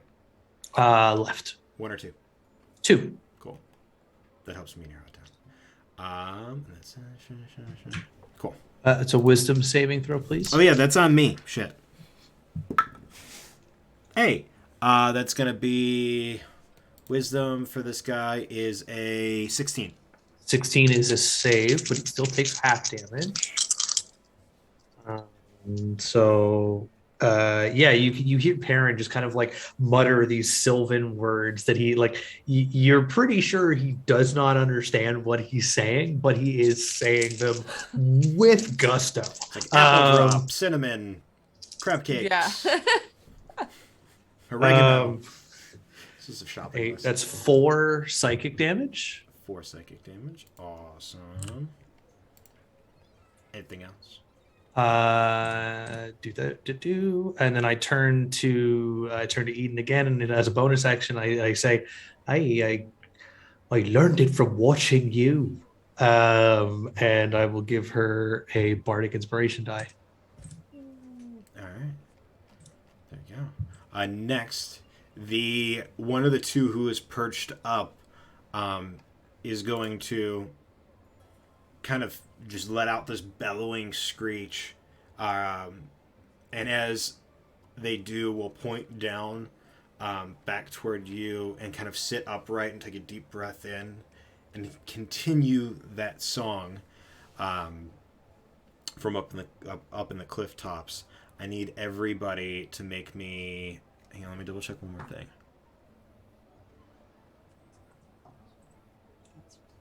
Not gonna be good enough, but we're gonna try that. Okay, yeah. Everybody else make one more wisdom saving throw for me. Wisdom save. Everybody except Finara. Finara, you're already good. You're already up Shit's Creek without a paddle. Yep. That's a 21 for Corvus. 21. That's a 19 for Perrin. Continuing to steel yourself, the 2 of you block your minds off from this song. Eden. 17. 17, you as well are immune to the effects of the song. So now, Yeah. I just find a new harmony, which is and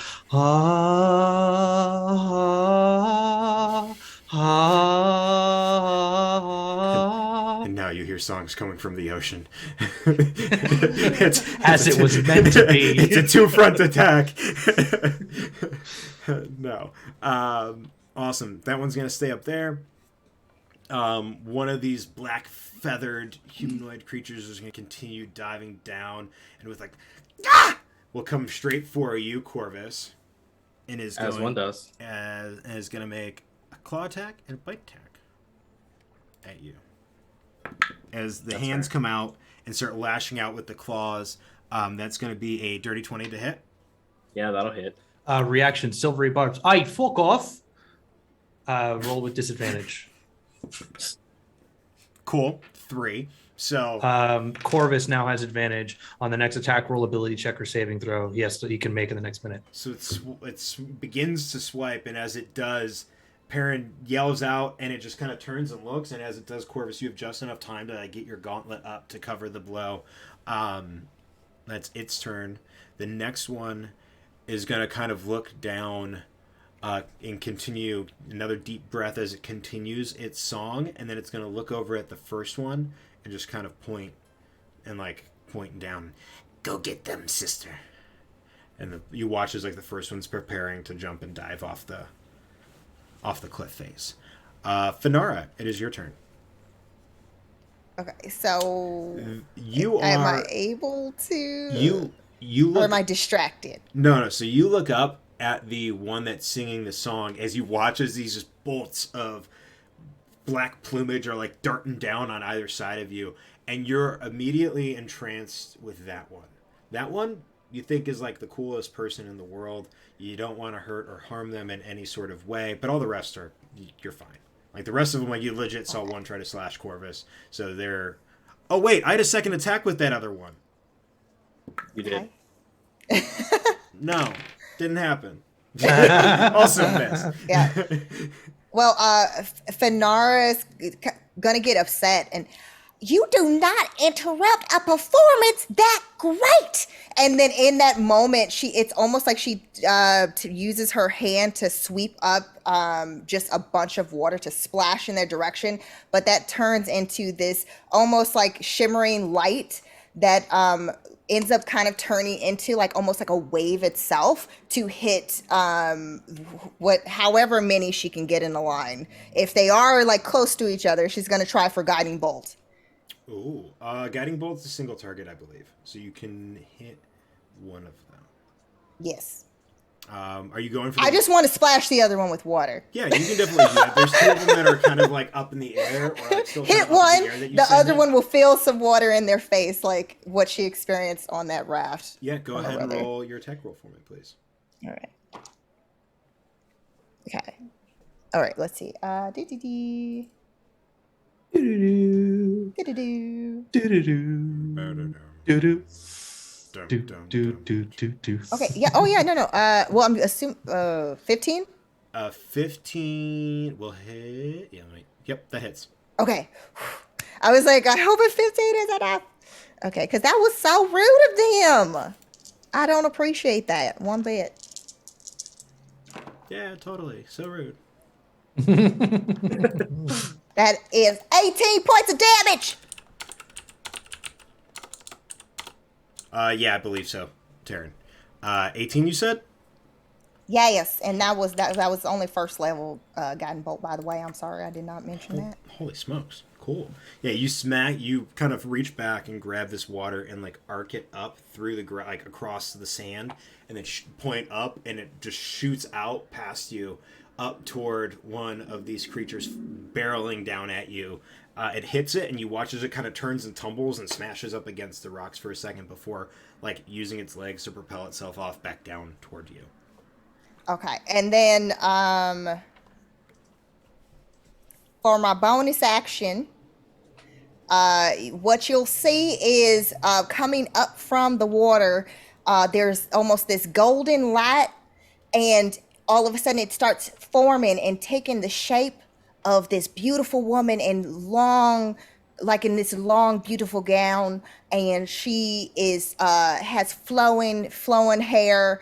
You can't really make out the face, but basically what she's doing is casting spiritual weapon, and she's placing it in the direction of the ones heading towards them. Awesome. And it's basically like her figure is large and obviously very intimidating, hopefully.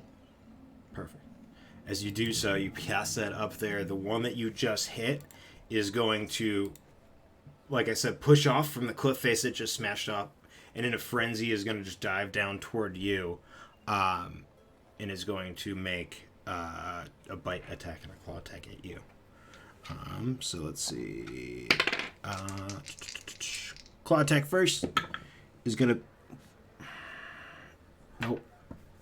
It swipes out, and you manage to get your shield, and kind of scratches across the shield, and it then kind of grabs the edge and tries to tear it down as it reaches over and like flaps really quick to kind of loop around and bite into your neck. Okay, that's better. That's a 19. Yes. All right. And that is a 3 plus. Is that the right one? Yeah, 4 points of piercing damage as it bites kind of into your like neck and like upper shoulder area.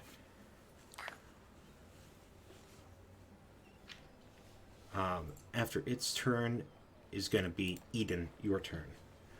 Mine's going to be very short and sweet because of action economy. So, basically, all Eden will, having seen this, uncover her, like, is still sitting there with her ears covered, and is kind of in a, like, having flashback moments to the day she was tossed into the pond. And then seeing Finn get attacked, Eden will like clutch her hand very tightly. And her eyes will ink over black and her irises will turn red and she will again become kind of bulkier looking. And she will reach for the flail behind her and she will wield her flail and shield, and then I will end my turn because I can't do anything with bonus action. So. Awesome. Cool. Awesome. Well, you technically could do something with your bonus action. If I do, it'll end early because I won't. True that. Yeah, you're right. I get you. Yep. Cool. Next, one of these is going to, you watch as it's like beginning to barrel down in between Corvus and Finara toward the two that already has one of its kind of wrapped around it, and immediately the eyes kind of shift and dart as it sees that Finara kind of lets out this cry and there's blood now kind of pouring out of that wound from your shoulder and is immediately going to dart toward you. But did it cross paths with my spiritual weapon? It does, but unfortunately, spiritual weapons don't provoke attacks of opportunity. Opportunities. That's correct. You said it does go past Corvus? No, it's like diving down, trying to figure out which one of you two it wants to go for. But the second it smells blood, it veers straight for Finara. I just need to know if it's within range. That was what I was saying. Is it close? Yeah, okay. it would have passed through, and even like it would have passed through the area that your spiritual weapon would have been in. Cool. Yeah. The first attack is gonna be that's cocked. 12 doesn't hit. So the claw comes around the back, but your armor is protecting you. But then it's gonna go and try to bite into that opposite shoulder. And that's a 19 on the die for a 21 to hit.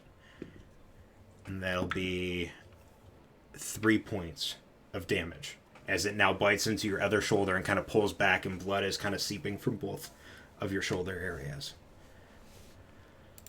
Corvus.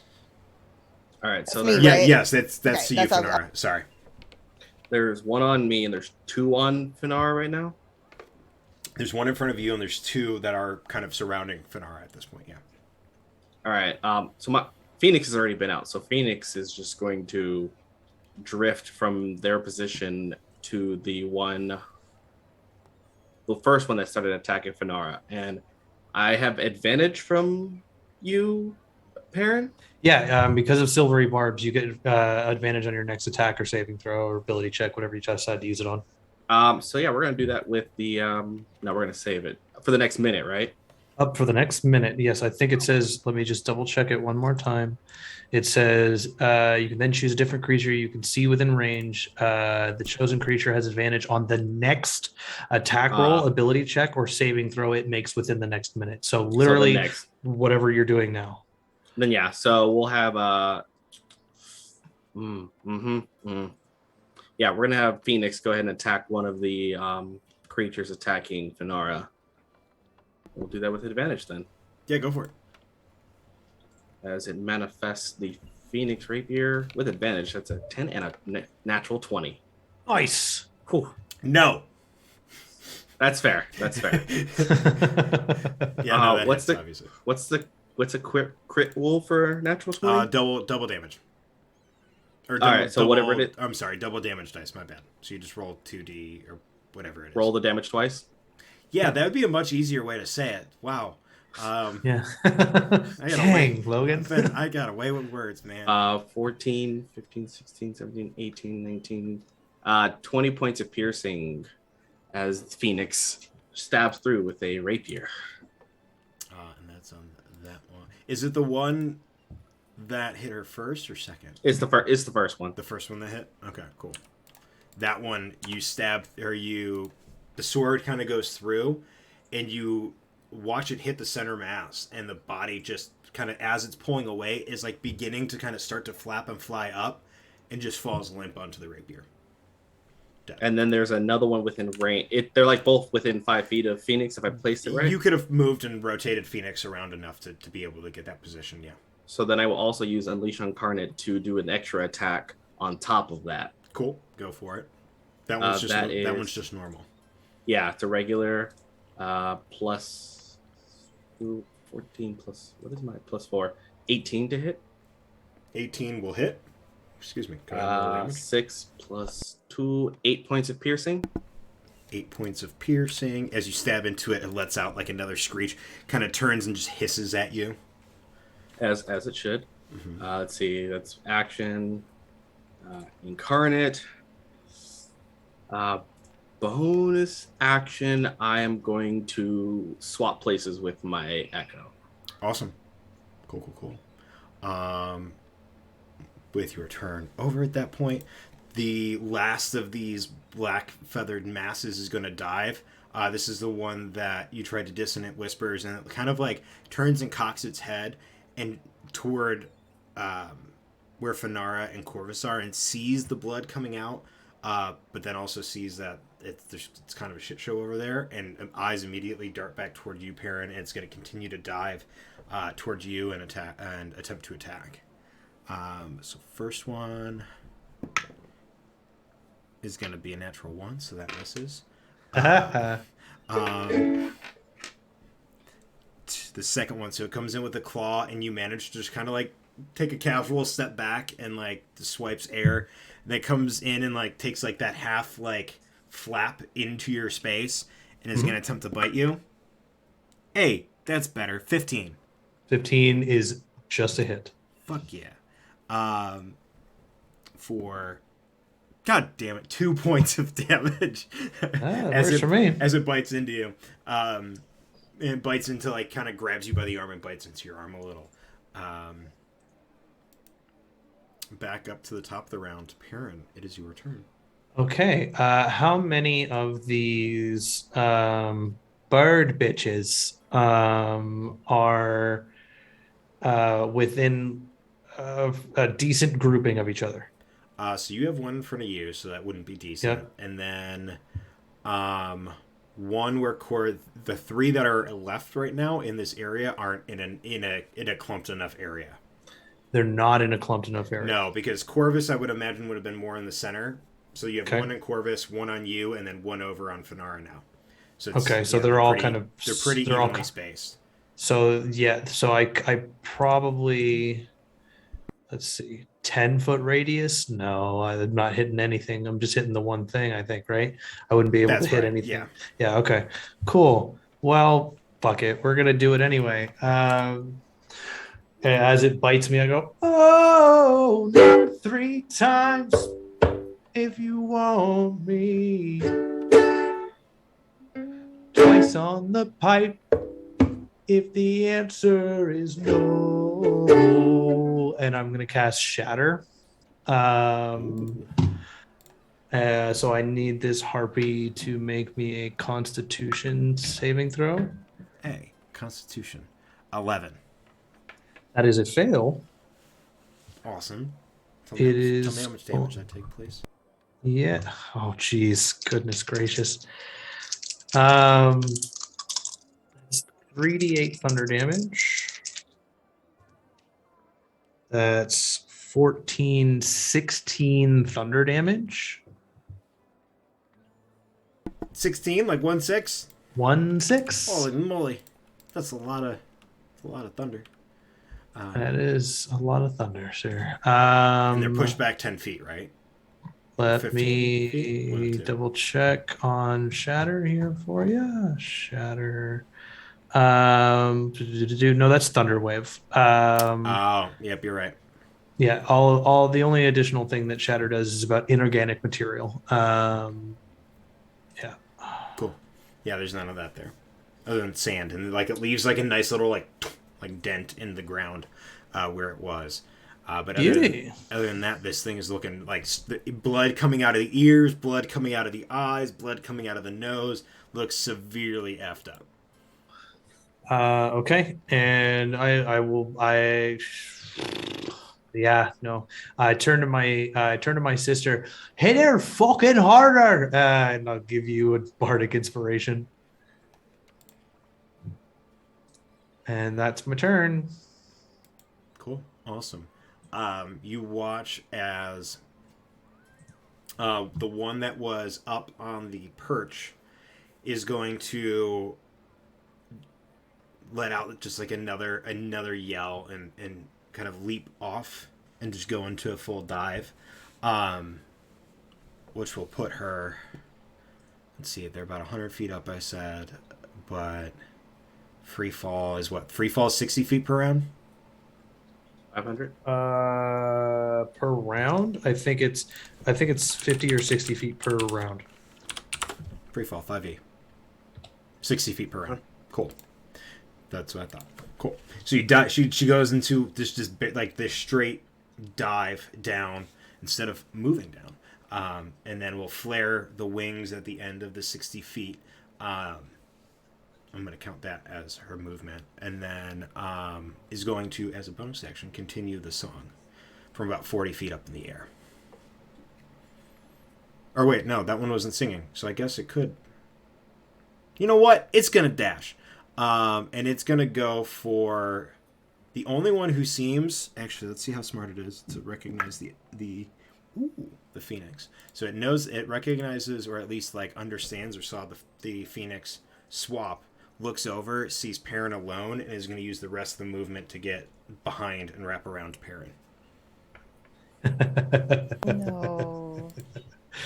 Oh, I don't, Logan. I don't like that fucking laugh, and I'm like, cool, I got you now. Like, Gotcha. The one that's on the echo is gonna not understand that it's an echo, so it's gonna use its multi-attack on it.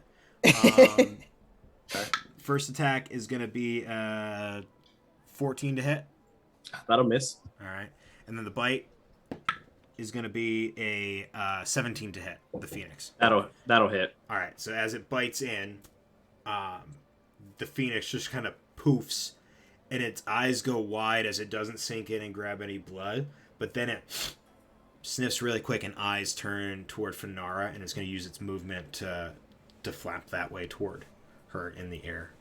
The one that's still up there singing is going to continue singing, but then do the same thing. Actually, no, it's not. It's going to sit there and just keep watching. And it's now Finara's turn. Okay, how close is the one that seemed to be really jacked up and on its last leg? How close is that to my spiritual weapon right now? Your spiritual weapon, because it was 30 feet, you can move it close enough in either direction to be able to get to like anyone that you need to. The one that's super, super jacked up is the one that's on Perrin. But then there's also another one that's jacked up that Corvus just stabbed with a rapier right behind you that you can move your spiritual weapon to as well. Knowing Finara, she's going to obviously be more concerned with her brother in that moment. So she's gonna definitely basically the spiritual weapon in the shape of Avandra will move close to her brother and will basically backhand this thing. Ooh, just give it the good old slap. I like it. Heard around the world. Go ahead and make a spell attack for me. Okay, that is a dirty 20 to hit. Yeah, that'll hit. How much backhand smack damage? Okay, let's find out how hard this slap hurt around the world. If it really is hurt around the world, it's not too bad. That is a 9. So you hear the backhand just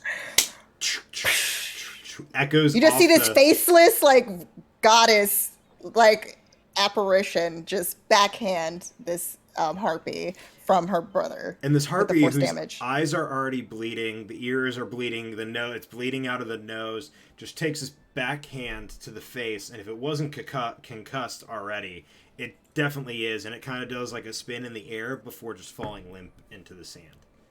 Unconscious. Perfect. Okay, and then that's basic, that thing is done. That one's, that's done. We're assuming. Okay. Yep.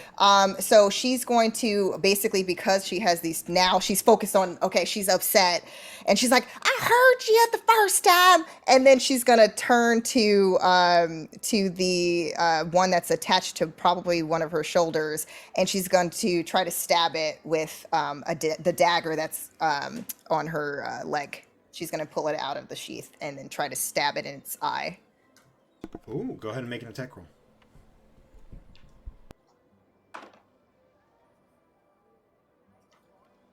Okay, all right.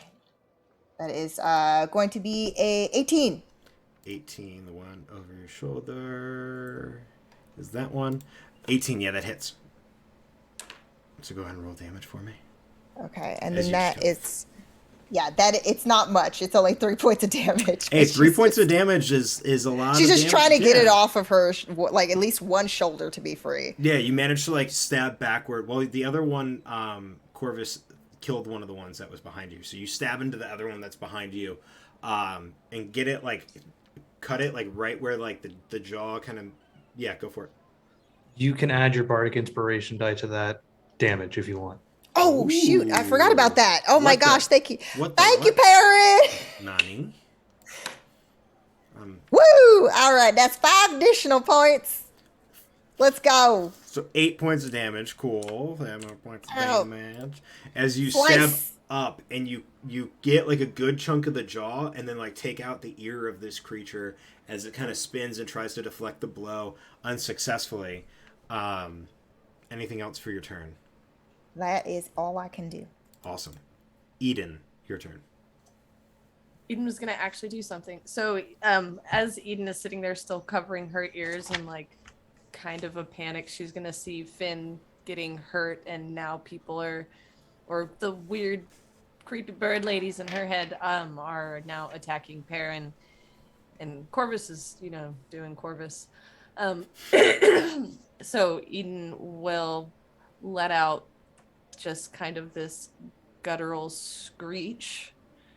And with that, her ears will elongate and her features will become a bit sharper and her nails will grow, and she would like to rage. Oh yeah, please do. Then she will, who's closest? Because at this point it really just doesn't matter who's closest. Is pretty much like There's one, I mean they're both kind of equidistant, but the one that I would say is closer is the new one who just swooped down to get behind Perrin. Okay, with Eden's going to take out her flail, and she has shield in hand and will come up and just basically try to backhand them with the giant sticker burr that is her flail.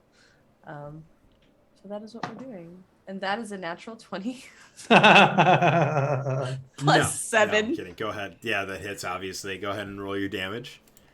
So that is roll the damage twice, right? Damage die twice, correct. Okay, so in that case, that is an 8 and a 6. So that is 6. That is 11 points plus 13 points. 11. 24. Holy shit, how do you get 11? Oh my god. Wait, so 24 8. points of damage? You 8. only add your modifier once, love. Oh, yeah, that's yeah, right. yeah. Okay, It's so then, your modifier and rage so bonus then in don't that get doubled. situation, yeah, so then it's still 19 points of 8, 19. 19. Yeah. There we go. 19 Cool. points of sticker bitch slap. Holy buddy. This one didn't want to, or wanted to attack Perrin. Maybe it's going to rethink that in the second here. As you whack it across the back, and you watch as one of the wings kind of crumple up for a second. It's starting to pop back up, but you can tell you've definitely damaged one of the flying apparatus for this creature. And that's my turn. Awesome. Perrin's got star eyes currently. The one that's still behind Finara is still going to smell the blood. The eyes at this point, like bloodshot, bleeding out of the side of the mouth, and is just going to go try to stab its claws right into the backside of you, and then bite over the shoulder into that same wound. The bite over the shoulder, or the claw in the back, is going to be a 14 plus 3 for a 17, which I believe misses Finara. Okay. It missed this by 1. Cool. And then the bite attack No. is going to be a 15 only. As it goes to bite you in the shoulder, and instead of, like, you feel the hand come in and, like, get to the top of your back, or, like, the middle of your back, and instead it forces you forward as the bite's coming in, and you can hear that, like, sound, like the clicking of teeth, as the bite kind of chomps in behind you, to no avail. Corvus, it's your turn. You're muted, Buff. buddy. There's still one on Finara. one with Perrin, 2 with Perrin. 2 with Perrin, and there's one more.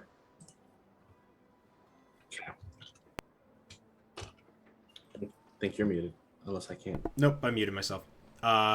There is one on Perrin. There was one where your Echo,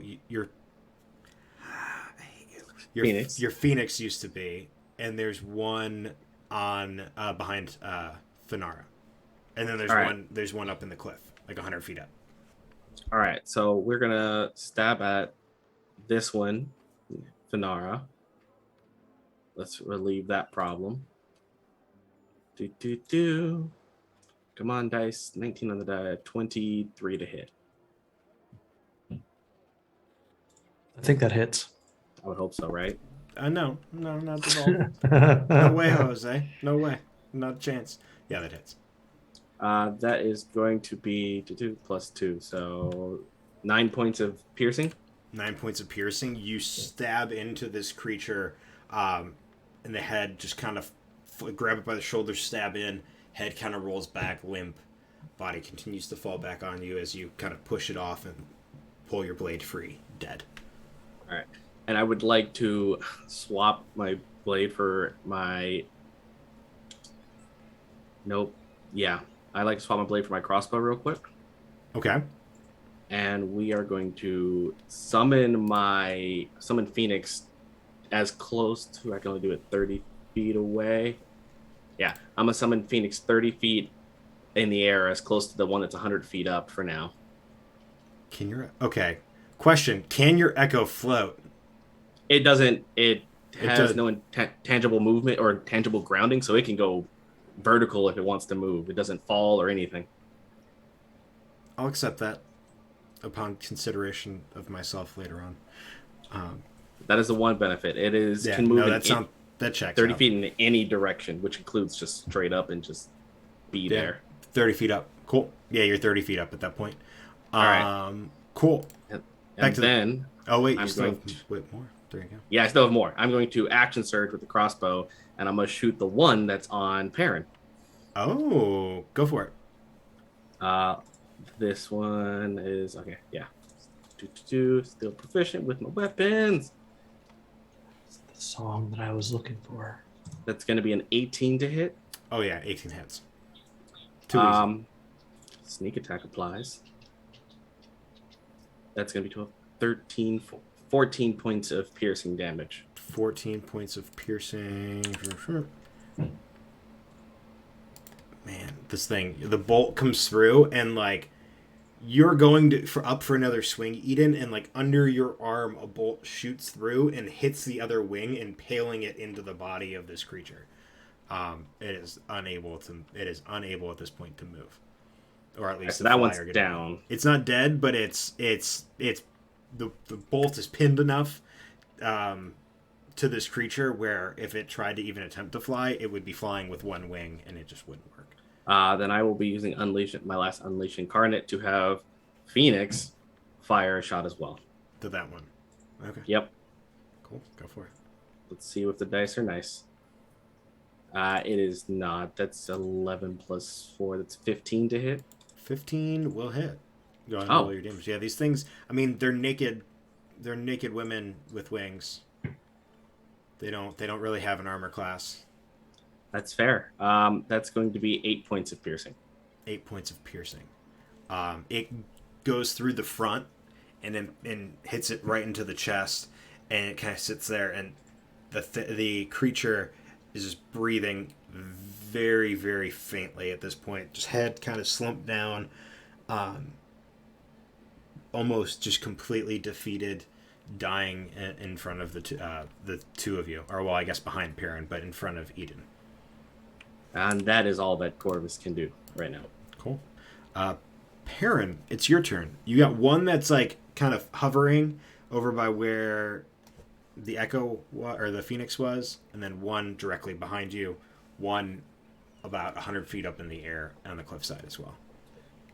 So there's one on the cliffside. How far is the one close to with the Echo? Where the Phoenix used to be is probably about 20-ish feet. give or take. So one right behind me, one up on the cliff, and then one by the Phoenix. Correct. Oh, okay. This is very many options. Okay. Thanks, Justin. I love you, buddy. I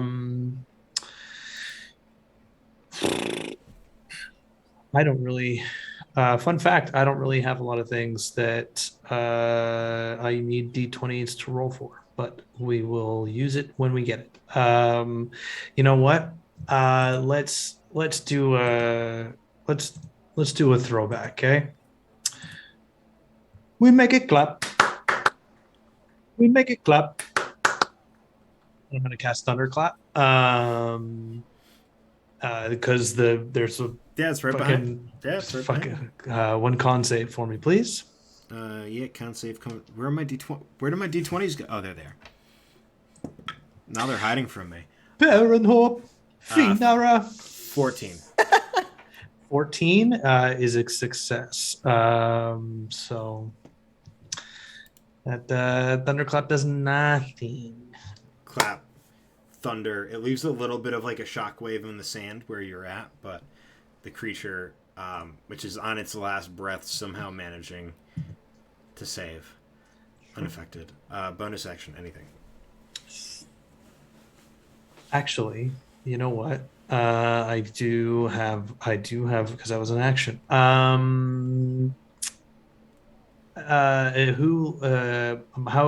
hurt do you guys look, Finara, Corvus? Corvus doesn't know pain. How hurt do you look? I'm bleeding. I'm definitely bleeding. I'm not like Cool. severe, but I am bleeding for sure. Cool. Corvus is unscathed. Great. That means a healing word to Finara. Remix time. Yup. That's 7. Yeah. That's 7 points of healing to Finara. Oh, fantastic. Yeah. Oh, okay. Okay. It's just the natural reaction that you have whenever you get healed by a healing word. Yeah. Yeah. What?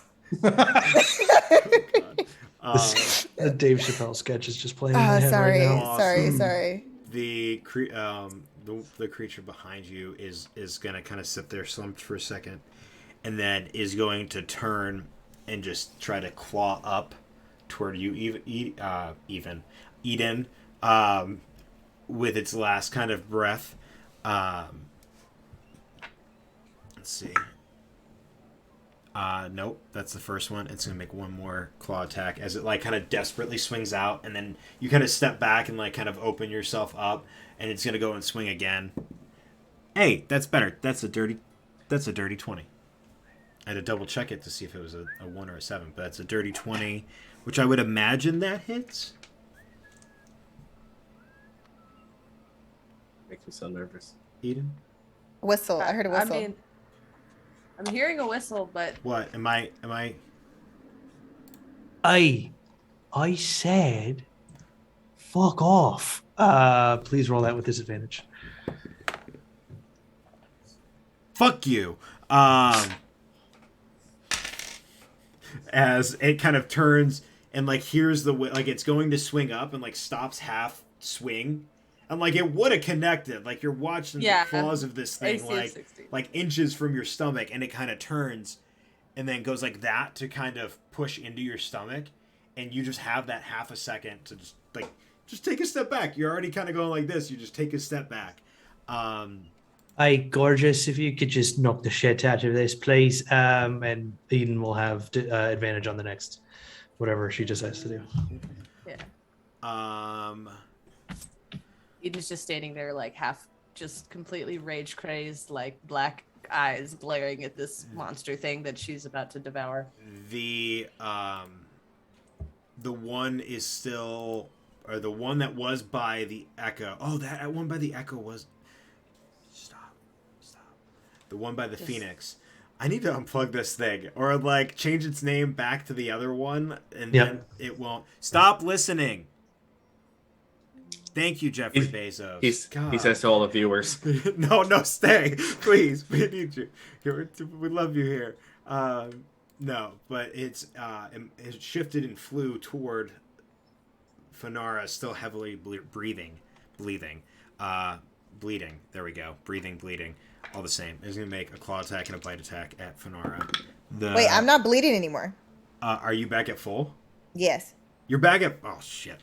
Well, then... Not anymore. That case, yeah. We're going to change that again. 16. Doesn't do nothing. Oh, wait, you're not bleeding, so it wouldn't be advantage anymore. That's fine. Both of those were low. And then it's going to come around with a bite. That's 14 plus 3, 17? On. God damn it. So comes a claw. If it's me, no. Yeah, against Fanara. So it comes to claw at you, and you pull up the shield, and it just scratches across and goes to bite, and you manage to jam the shield up into the jaw and catch it there. And then it kind of pulls back for a second, and it's going to survey. It's going to see its kind of all the fallen friends around it. The one that's over by Perrin and Eden, absolutely wrecked, and it's just going to go to take off. Hey, nope. I want to hit this thing. Yeah, go ahead. Make a dagger attack with it for me, please. And it's the one near Fanara? Correct. It was in front of Fanara. You were behind Fanara. Mm-hmm. Also, you have your 14 crossbow out, so it wouldn't have been a disadvantage. I'm okay with that. 14. 14 hits. Go ahead and roll your damage. Yeah. I have a foot to kick with. Put to kick it. I got an unarmed strike. That's 2 points of damage. It's not much. 2 points. Wait, hold on. Wait. Let me. No. Four. It's gotta be more than Sorry. two. I like in my head. I'm like, it's just 2. Like whatever. But it is 4. It's 4 at least. You stab up into it as it flies 40 feet in the air and starts making its way up. Fanara goes to Shank. Get Raider Ritz for life. Shank activated. Shank engaged. After that one, the one that's left sitting and kind of watching the scene is just going to kind of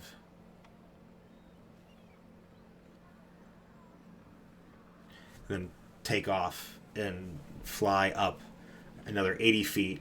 Not quite to the top of the cliff yet, but making their way toward the top of the cliff face. Mm-hmm. So we're supposed to go up into the cave that's up on these cliffs, if I'm not mistaken. Am I still charmed? It's gonna use its bonus action to keep singing, so it's within. I mean, it's a 300-foot radius, but it's getting like once it's kind of out of range, you're gonna lose hearing. But yeah, you're still charmed.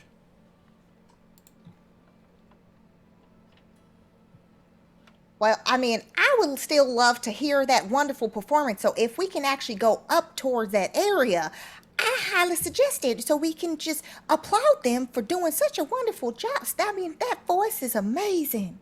It's like an angel singing. You have... I don't even want to say it. So, quick point of order. Corvus, you have your echo 30 feet in the air. Yes, 30 up right now. Sorry, I don't know that one. Phoenix is 30 feet in the air. Phoenix is I do it to myself by not remembering the own damn name that I gave it. Phoenix is 30 feet in the air. The other harpy is only like 10 feet above it. So if you want to make an attack at that one, you can. If you want to let it go, that's fine. That's up to you. You also still have the one that's incredibly pinned and hurt. And the other one is right like behind Perrin. 120 feet And away. the other Eden- one is about Eden 100 really and- wants to kill that one. Let Eden kill 180. something. Yeah, well, Eden, go for it. Yeah, that's fine. Yeah, no, Eden. Yeah, absolutely. That is a 16 plus With 6. advantage?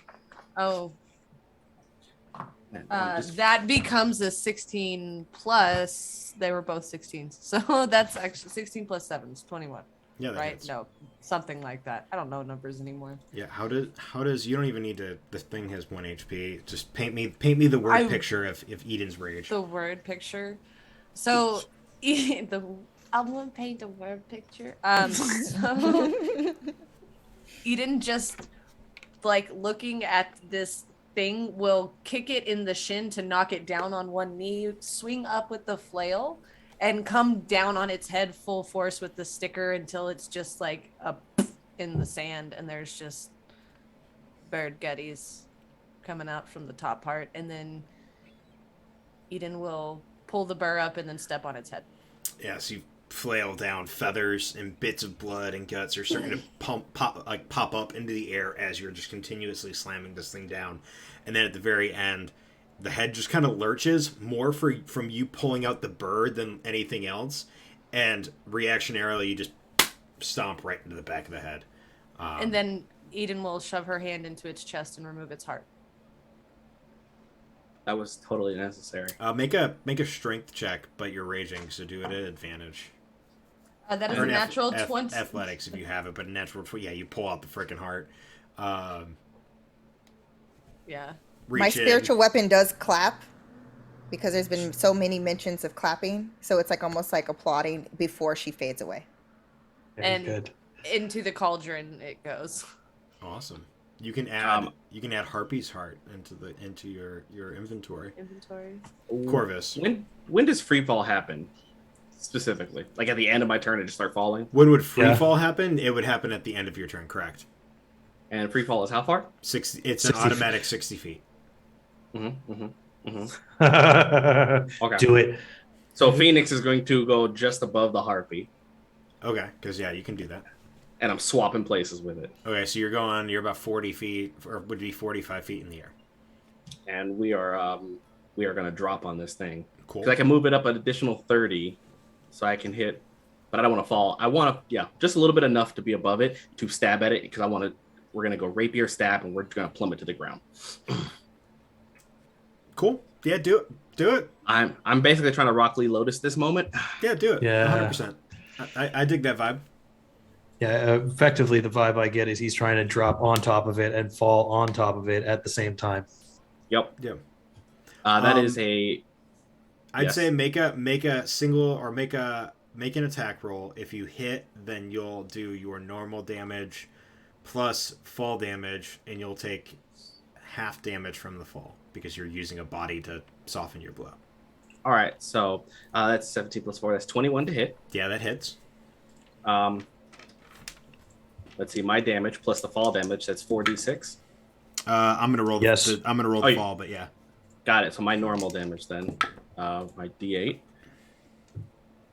Max damage on that plus, so that's 10 points of piercing. 10 points of piercing as it stabs into this thing. It lets out an audible gasp, and of like sheer shock and awe as these your rapier and your dagger kind of get shoved into its chest.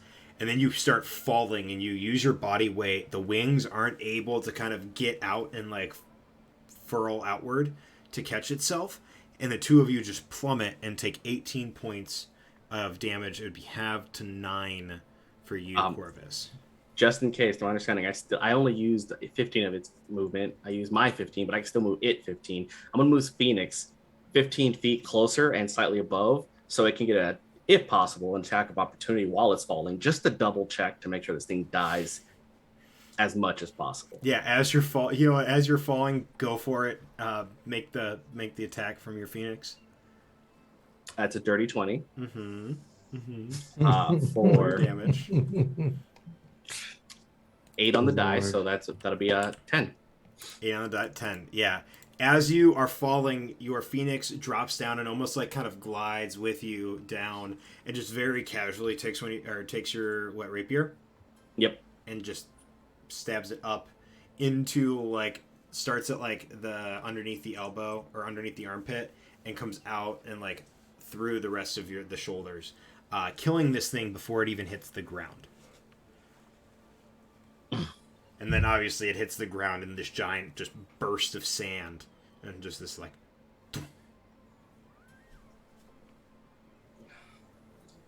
Dust myself off in second wind. Oi, hey, he's I've heard that that's what they do when that's what people do when they feel like pimps. They dust their shoulders off. So how many are dead? There are 1, 2, I love that there's just like it's like how many are dead? 5 total.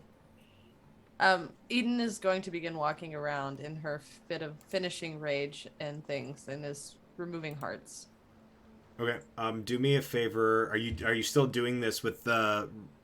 You'd be able to do one with rage. Mm-hmm. The other thing lasts for 10 minutes. Okay. So yeah, give me one athletics, or give me one athletics, or just strength check with whichever's higher for you. I think you maybe have athletics. I don't. Okay, then just give me a shocker. Give me a strength check with advantage for the first one, and then after that will just be a general strength check. Okay, so in the first one with advantage, then is a 14. A 14. Mm-hmm. 14. You can get it. So you have 2 harpy hearts. Are you proficient in survival? I'm not. You're not. Because okay. It's Eden. Never mind then. Cool. So then just 2 more strength checks as you reach your hand in and try to pull out the hearts. Okay, that's much better. That is an 18, and well, that one's a 14. So never mind. Another One 14. I'll say the 2 14s, like when you go to pull it out, or like when you go to like stick your hand in to pull out the heart, your fingers puncture and like fuck up the hearts a little. It's still like you have an intact heart. It just has a few nail holes in it. But the 18 you're able to pull and rip out pretty effortlessly. So you have 2 like partial hearts, 1 or 2 full hearts. And that harpy officially flew all the way away, or is it still like hovering over the cliff edge? No, it was getting the heck out of there. It was flying. Like the next round it would have went another 80 feet up, which would have put it at 100, 180 to 60. And then you watch like another 6 or so seconds go by as it gets to the top of a cliff and like goes up a little and then curves up and over the cliff edge. Yeah, no, that's disadvantage. I don't want to waste my bolt on that.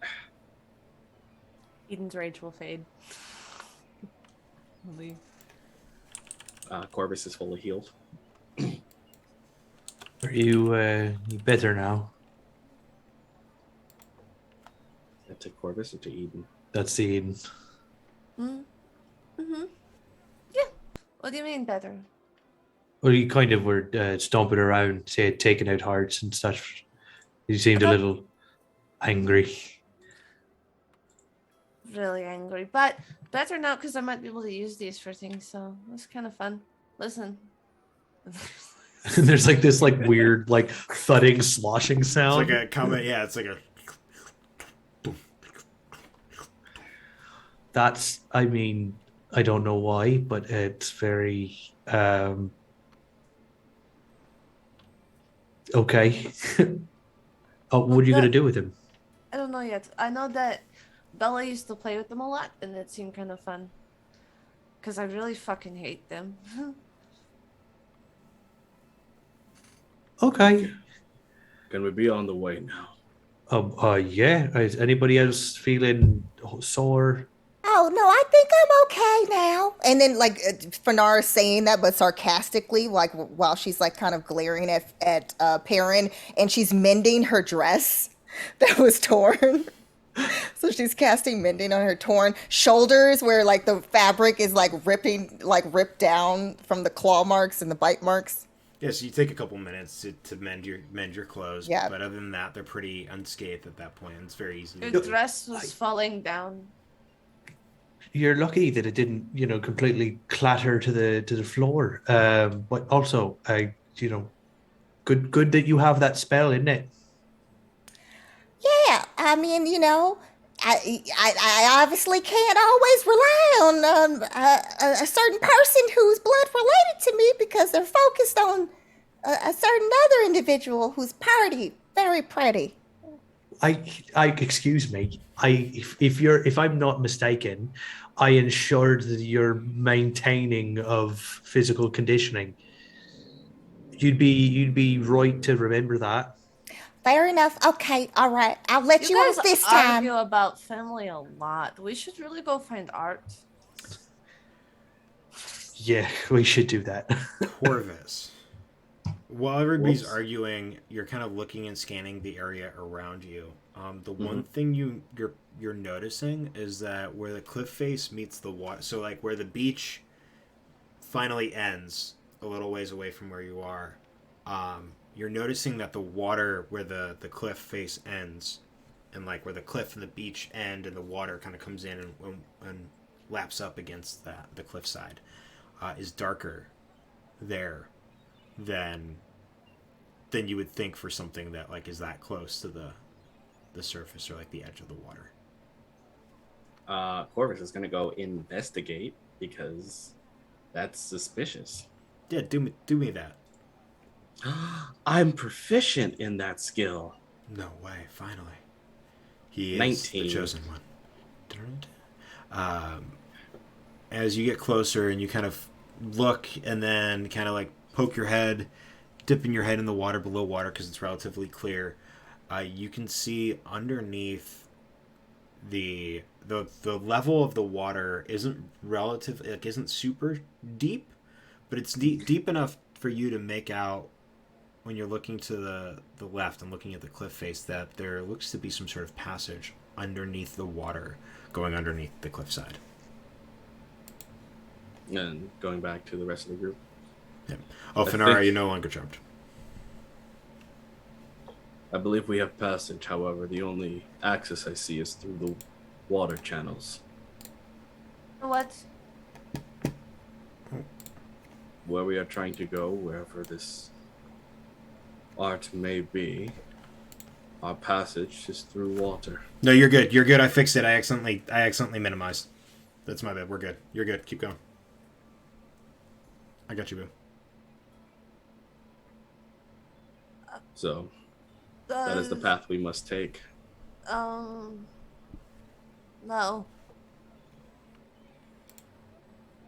No?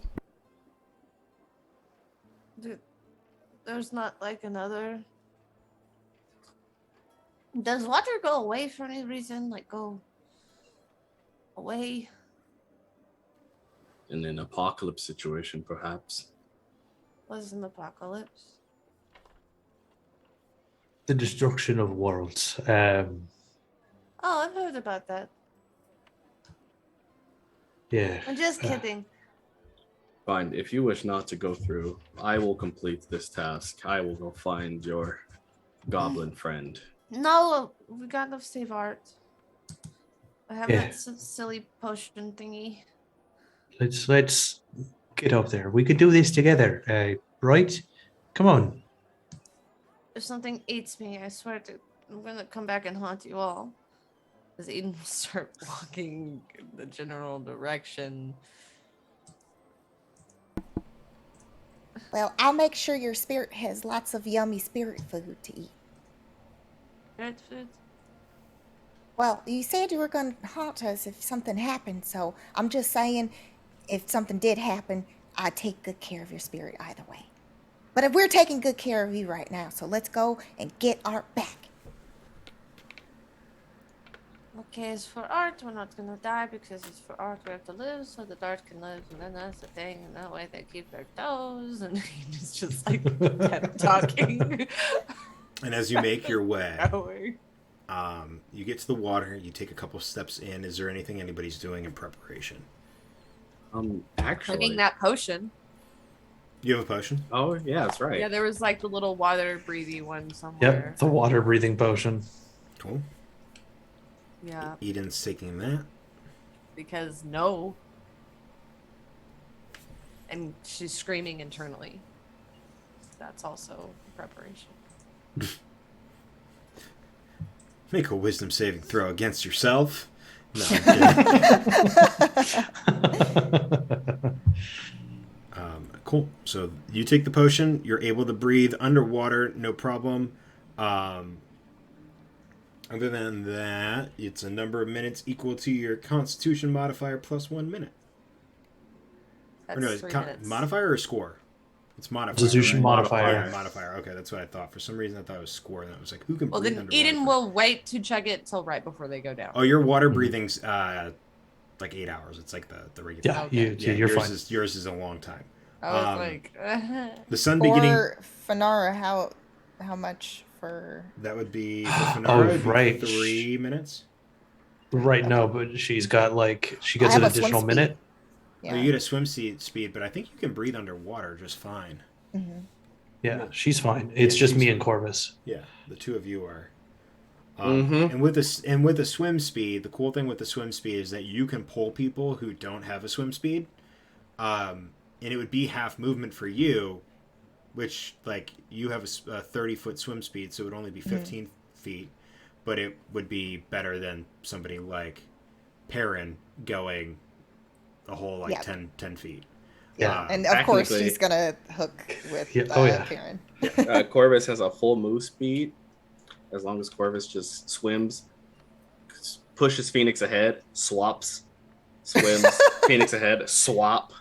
Well, so you have that, and then you also have your action dash, bonus action dash because of rogue. So you can So I'm just like- you can go 45 feet. You can go 45 feet around as opposed to the 30 that Fanara can. Yeah. And Eden is the only one who's going slower than that. Going. Yeah. Yeah, you're going the true like 15 feet around. With- Or 30. yeah. No, you'd be going 30 feet. 30 if you no, dash. You'd be going 30 feet Yeah. if you dash too, so you'd be fine. What- Yeah. Yeah, which before Eden dives in, like she'll run off to like the shoreline one last time before we do the thing. Okay. You run over to Books shoreline. off, just like 30 feet away, like kind of like crouches down. Druid craft grows like this little rosebud. Okay, look, don't know if you can hear me. You probably can't, but you saved me last time when I almost drowned. So if I almost drowned, you have to come back and save me this time, or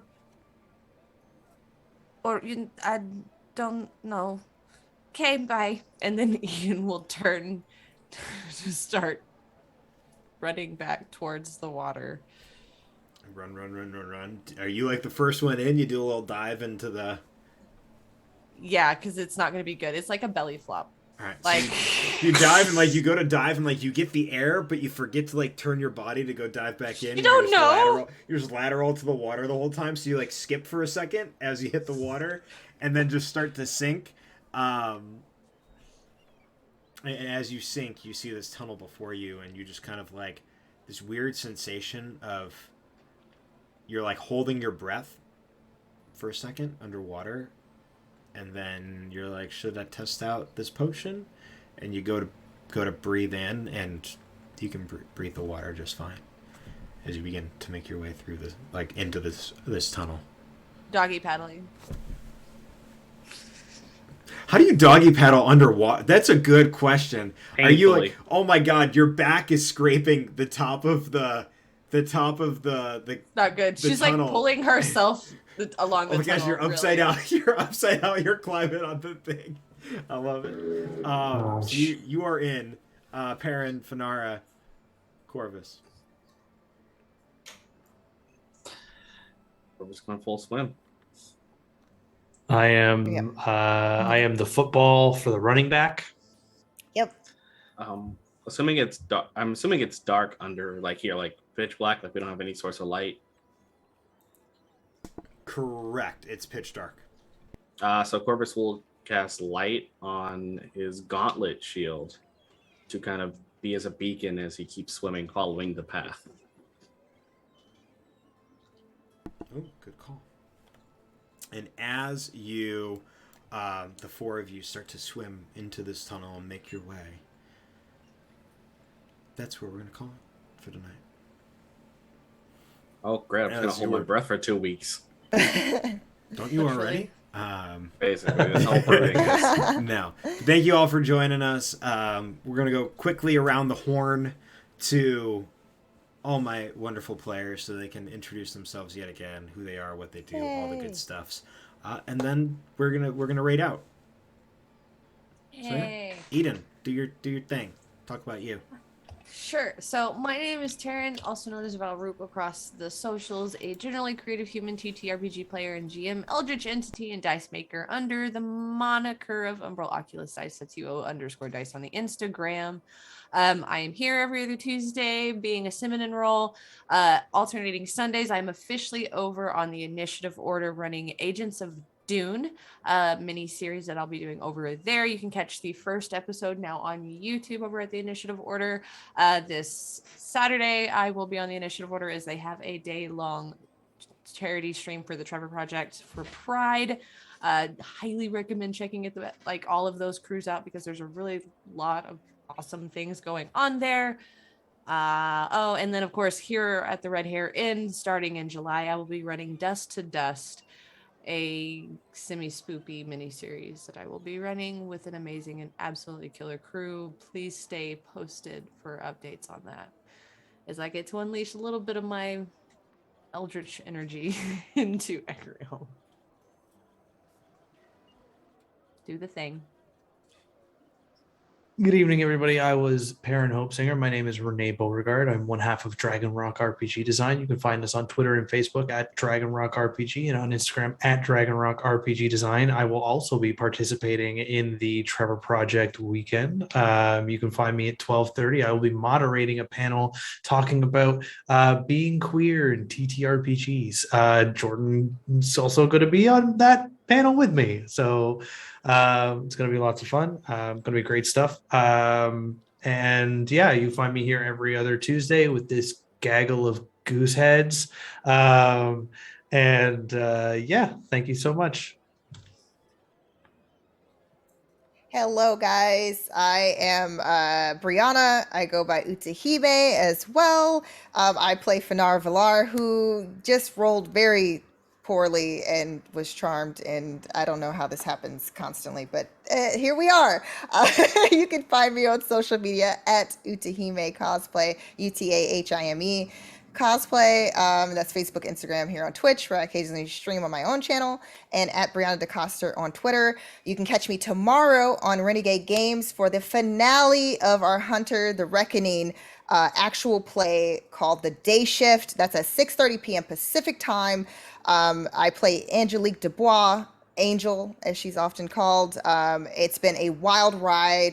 Definitely an amazing crew over there. It's been an honor to play with them. So please, please, please join us. If you haven't seen any of the episodes, they are up on YouTube. So go to Renegade Games to check out all the other episodes if you want to catch up.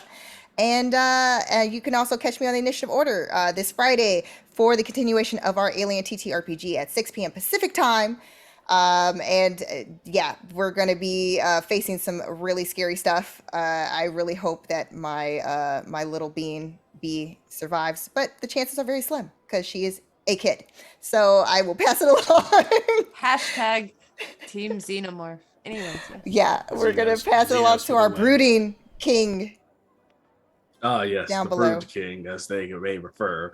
But Corvus is who I play. You can call me Jay Casual. You find me on all social media at Just2Casual. And as Renee said, I'll be doing awesome panel speaking on beautiful things because we're full of pride of all kinds over at the Initiative Order. There's a lot of awesome things happening over there as we're expanding our community to help encourage growth, development, and collaboration on many fronts.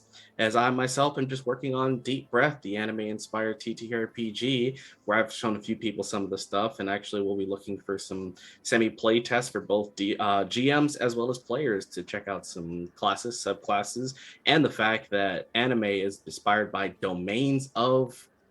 That's all I'm going to say for now. It is going to be an isekai source book for you to enjoy all kinds of things. I will tell you, we just finished the urban setting in which you could experience awesome things inspired specifically from like Fire Force as well as Bleach. We've got stuff from Death Note. We've got Blue Exorcist, all things urban and fantasy all in one. So, just saying, get ready. You're welcome. Thank you, sir. Innkeeper. Yeah. You can take your show back. Okay. Oh, What? God. Shut I? Okay. What? We just have a rotation of like every one of us just saying one of those. Another one. No. Okay. God, I can't. Sorry. They don't want us to You're have the best. Somebody. No, I'm sorry. They don't want us to have a pool as big as Kanye. No, they don't. Ew. So, Pools. what? Is you done or is you finished? I don't know anymore. You know what? We're Happy just gonna, Pride Month, everyone. Happy Pride we love Month. you. I love all these people here with me. They're amazing. Thank you all for watching. I'll be around in the mornings the rest of the week doing stuff because I got the week off. Other than that, y'all enjoy your week. Stay safe and happy adventures. Oh, we're rating Wait, there was a giveaway, and then we got to rate. There is oh shit! Did I not? I didn't start the giveaway. Oh wait, there was no giveaway. So there was no Okay, never mind. There was no giveaway. We talked we'll about do it, 2 giveaways. but we didn't do it. We'll do 2 Next giveaways time. next time. Next time. Who are we For rating? stickers. Fortnerd.com. Yes. Looks like they're playing Spell some it sort out. of Yeah. D&D. The Fort Nerd, not like a dot, but D-O-T. Yeah. Com. Yeah. Cool. They're playing some D&D, so go give them some love. Buy them around on the Red Hare Inn, and y'all, we'll see you. It's their finale. Bye, y'all. Yeah. Bye.